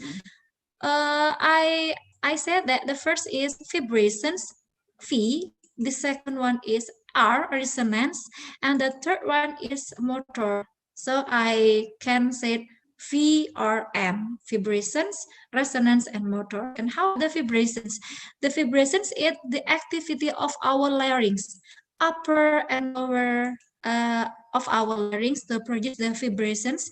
And the second one is the resonance. It's about the air transmissions into the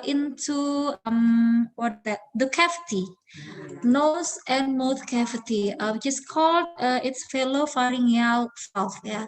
The third one is a motor. Motor is the movement of our mandibula, and our tongue. So from these three components, VRM, I said, vibrations, resonance, and motor, it can make us produce good articulations. So the people, when we are talking, can understand well what we are talking about, something like that. Maybe that's the answer from the first questions. And then the second question just now about what else? Cognitive disorders. Okay. How it could be happen in stroke patients, as we know that like a problem in aphasia just now what I answered, these disorders is because of the lack of the flow of the nutrient in our brain. I mean that like glucose, such as like glucose. Our brain need glucose to survive their life, but there is block obstruction. I mean, there is obstruction there, so the nutrition can enter the many like dendrite, axon, synapse, and at all. So it can make an impairment at that place. Yeah, because of the impairment, it can make a dysfunctions of many things in a cognitive disorders, which is consists of 5 points cognitive disorders. First is about attention, language, memory, visuospatial, and the executive functions. And when I ever read from the journal, the highest problems of cognitive of patient stroke is in the memory. There's a process how the patients with stroke have memory problems. And then just now Miss Helen asked you about the instruments to measure the cognitive. There are too many tools and instruments here, like WCMT and MMSE and what else? Film memory, so many instruments here. But today I'll explain about MMSE, mini mental state exam. Well, excuse me, Miss Moderator, Miss Henny, may I share screen? Okay, but not too long. Okay, we have Okay, limited time. Okay. Yes. Okay. Next about the mini mental state exam, like this. So there are 5 points of this MMSE. First one is from orientations. Second one is registrations, attentions and calculation, recall and language. There are consists of 11 tasks over here with the various maximal score. Like about maybe the moderator will will be limit time, so maybe I can explain it one by one. Yeah.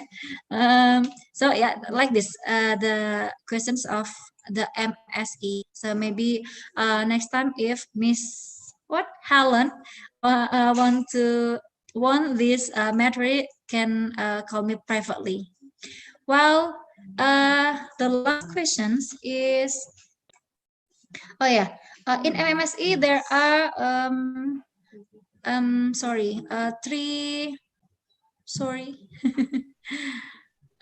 three interpretations. If the score is 24 till 30, so we can say that the patient is in the normal conditions. If the score is 17 till 23, probable cognitive disorders, and the last one is 0 till 60 is definite cognitive disorders. I think that's for the second questions. Next, I'll continue to the last question. The Is last about one. headache. Okay. Okay, the last question is about a headache. If we talk about a headache, there are two types of stroke. First is ischemic stroke, and the second one is hemorrhagic stroke. If we are talking about the ischemic stroke, so we have to think that there is a blocking area in our vessels in our brain. So many nutrients like a glucose can enter there, so can make a problem over there. Can make happen the anaerobic metabolism anaerobic metabolism in our brain, and then the side effect is the increase of lactate acid at that time. So the increasement of lactate, I'm sorry. Okay. It so disturbed me. Okay, I'll continue again. Okay, and then the problem of this case, it can make the increment of lactate acid. So the side effect too, it can make dilatations in the vessels. If there are so many vessels have the dilatations process, so it can make the increase of the pressures over there. So it can make the increase of intracranial pressure, which is the main symptom is a pain. Talking about the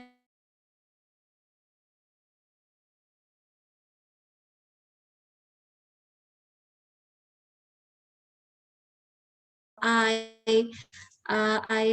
taught in the first slide that the component normally is 10%.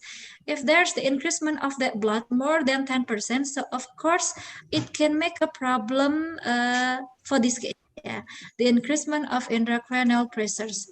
And in another case too, it can caused by the parenchymal inflammatory substance. So it can cause the irritations in brain and its cavity. So it can precipitating the headache at the stroke patients.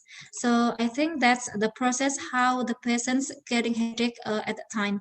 And how about the as a nurse? How about the what to tell to the patients with the headache and stroke patients? First, maybe because we are a nurse, not a doctors, so maybe the first one is we can give the suggestions in non-pharmacology therapy.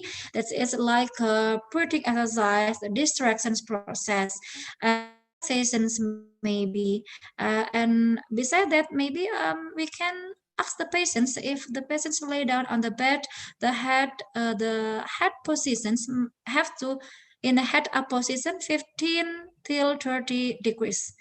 And another thing is maybe about the food. Never think or maybe the decrease the consume of fried food because it can stimulate the cough, so it can make a higher increase the increasement in the intracranial pressure too.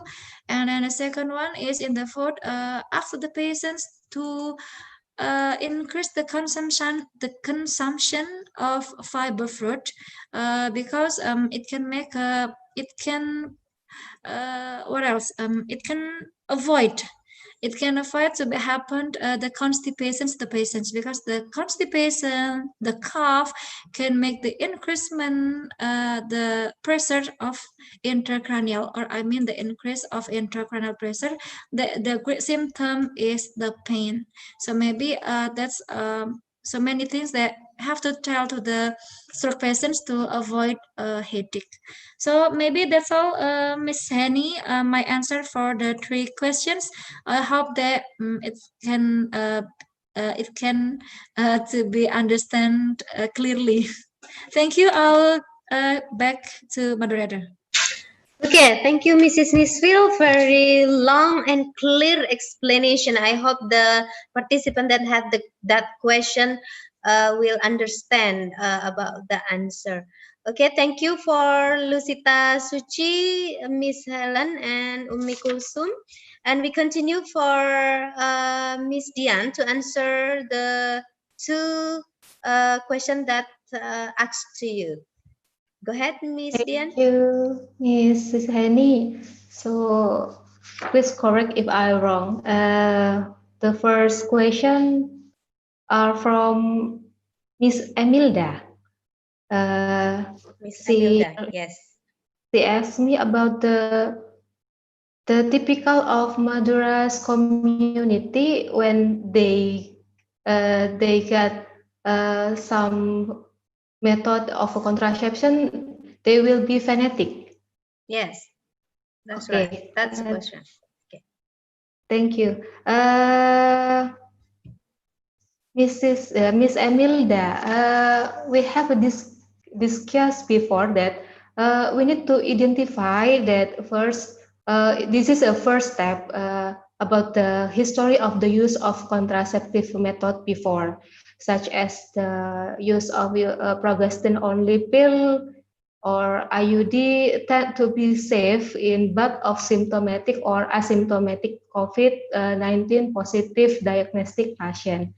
But if they're using combination among between the progestin and estrogen pill,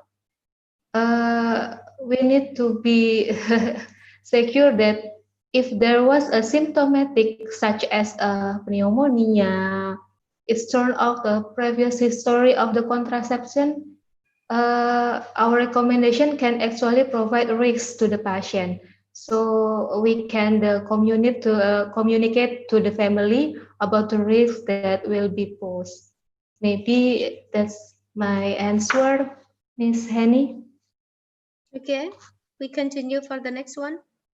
Next question from Miss Dan. Can you repeat once more for me? Okay, Miss Dana asks about sorry.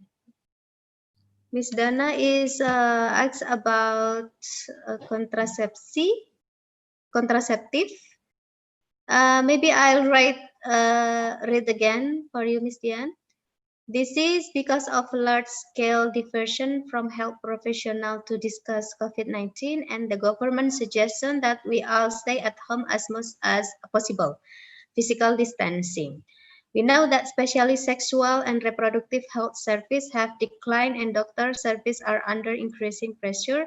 How will the COVID-19 pandemic impact on my ability to get contraception or abortion? Maybe that's the question. Because of physical distancing, we're not allowed to go to hospital. How will we get the contraception without go to the hospital or clinic because of physical distancing? Maybe that's. Okay, clear, Miss Henny. Pardon for make you repeat that question for twice. It's okay. Okay, I would like to answer. I remember that there was a law of in our Republic of Indonesia, but I forgot the number. That they describe thing about the reproductive health service must be available during the crisis emergency response. So based on that law, I think this is an opportunity for health service to provide health services. So in this case, for us as a midwives, and we have an authority in the area, we also knowing much about the social profile and the behavior among the local community. So we can identify that the risk of the transmission and the condition of the regions to another are not same. So indeed of the community to the environment tends to be minimal risk based on the regional identification. I think we can provide the contraception service with the protocol such I described before. such as using a protective mask and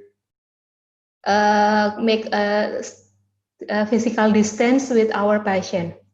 So health providers use the personal protection is the first one of protocol. And so even though we are facing a pandemic, we can still suppress for the number on unmet need. So related to, we still use the telemedicine. This is telemedicine is the first of option.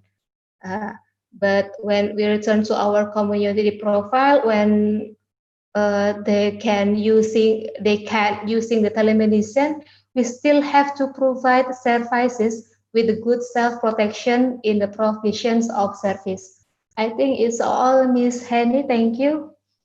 Hope what I described can be accepted clearly. Thank you, Miss Henny. Okay, thank you, Miss Dian, for the answer. And I hope all the participants that have a question for the speaker understand about the answer. And I have been shared the curriculum vitae of each speaker, and there is some email address or phone number. You can call them if you're not clear and make clarification about the thing that we're talking about. Okay, we are arrived in the end of the session.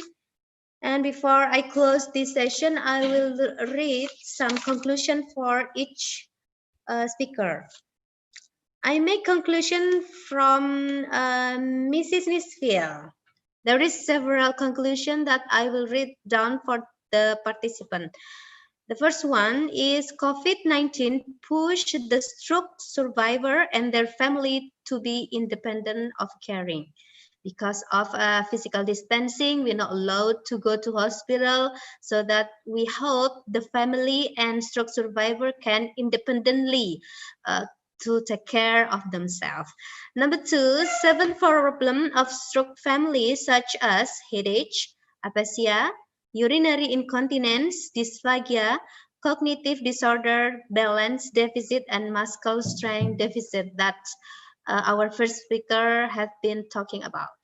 The last one is the good teamwork of health workers such as nurses, doctor, physiotherapists, and some else is very needed to overcome many problems of the stroke patient.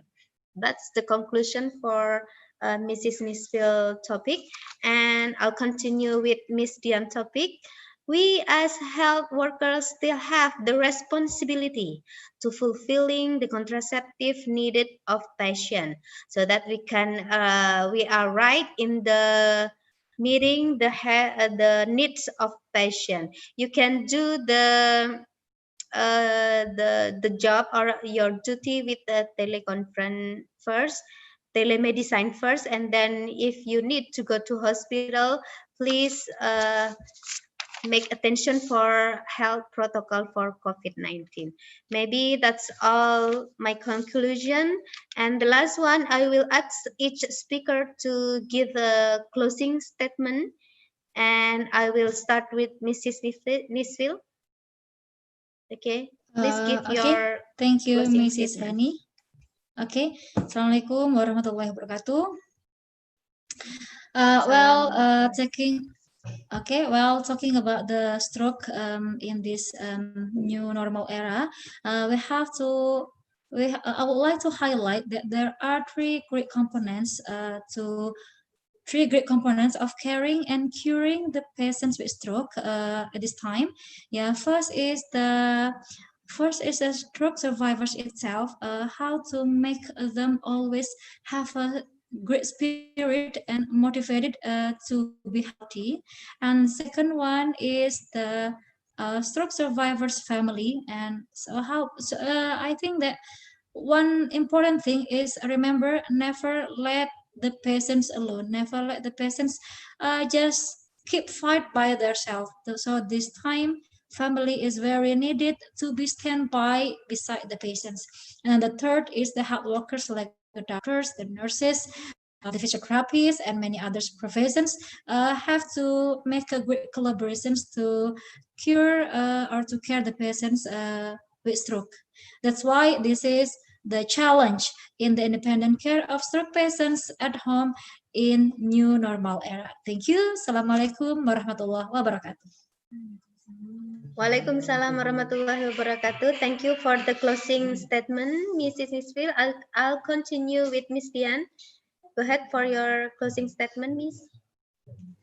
Thank you, Miss Henny. Yeah, I'm in line with Mr. Sandeep before. He said that we can change our environment, but we are as a health provider still have a responsibility to fulfilling the contraceptive need of the patient. But our challenge now, we face as a health provider are sensitive to the latest information. We need to get information more and more, especially the latest of observation or the journal research. So we are right in a meeting and needs to the patient whether in not exposed to the COVID, with the patient with asymptomatic positive, and of course patient with a COVID positive with symptom. Don't let our contraceptive recommendation service actually make a high risk for the patient condition. Maybe that's all. Thank you for all the audience. Assalamualaikum warahmatullahi wabarakatuh. Waalaikumsalam warahmatullahi wabarakatuh. Thank you, Miss Dian, for the closing statement. Well, ladies and gentlemen, I would like to end for this section. Thank you for the two speakers for sharing information. And then thank you for the all participants that have joined us in Zoom meeting and YouTube live streaming. So, me as a moderator have to close this session, and thank you for the participation once again. See you in the next event in STIKES Ngudia Husada Madura. I give it the time back to the Mrs. Selfie. Wassalamualaikum warahmatullahi wabarakatuh. Waalaikumsalam warahmatullahi wabarakatuh. Thank you very much, Mrs. Hani, our second session moderator, and also Mrs. Nisfil Mufidah as our third speaker, and also the last but not least, Ms. Dian Eka Januriswasti as our fourth speaker in today's webinar. Well, ladies and gentlemen, I think we have had productive and inspiring time together today, but unfortunately, this event is about to come to the very end. I hope you found the presentations on this webinar are informative and helpful. But before the webinar ends, there's some information I need to convey to all of you.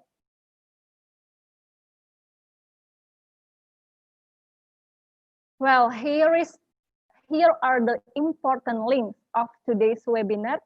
The evaluation link have been shared by the committee in the Zoom meeting room. You can access and fill in the evaluation links to get the certificate, and also the participants can access all the materials given by the four speakers by accessing or clicking the link below. I need to inform also that the certificate of today's webinar will be sent to participants' email account, so make sure to write your email address in evaluation link correctly. The certificate of participants will be sent approximately in 7 days.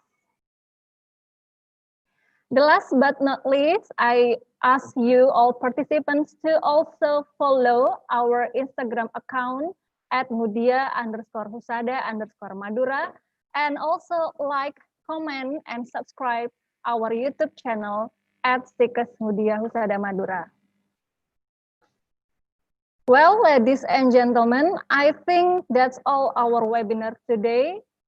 I would like to say thank you very much to all the speakers who have shared their knowledge today. Also, thank you very much to the whole committee, and thanks to participants of the webinar who have spending time today at international webinar of STIKES Ngudia Husada Madura, both who joined in the Zoom meeting room or YouTube channel. Representing the whole committee, from the deepest of my heart, I do apologize for my mistakes in presenting this event. Thank you very much for your kind attention, and see you next time. Finally, wabillahi taufiq wal hidayah. Wassalamualaikum warahmatullahi wabarakatuh. Waalaikumsalam warahmatullahi wabarakatuh. Waalaikumsalam Thank you, Mrs. Selfie. Warahmatullahi Thank wabarakatuh. you so much. Thank you, Miss for Selfie. all Thank participants. you, Mrs. Thank Selfie, you, and all of the Dian. Okay, thank you.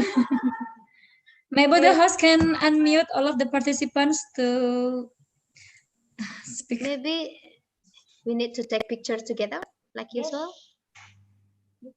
Of course. Why not? Okay. Who will take the picture? Let me take the picture. Congratulations, Miss Nisfil, Miss Dian, Miss Selfie. Yeah, Mr. Agus. Thank you. Congratulations.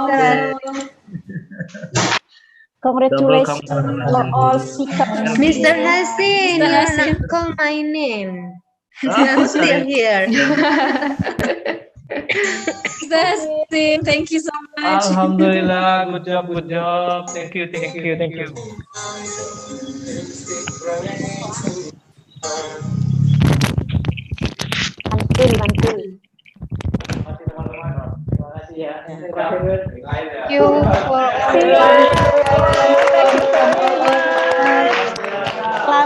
Selamat.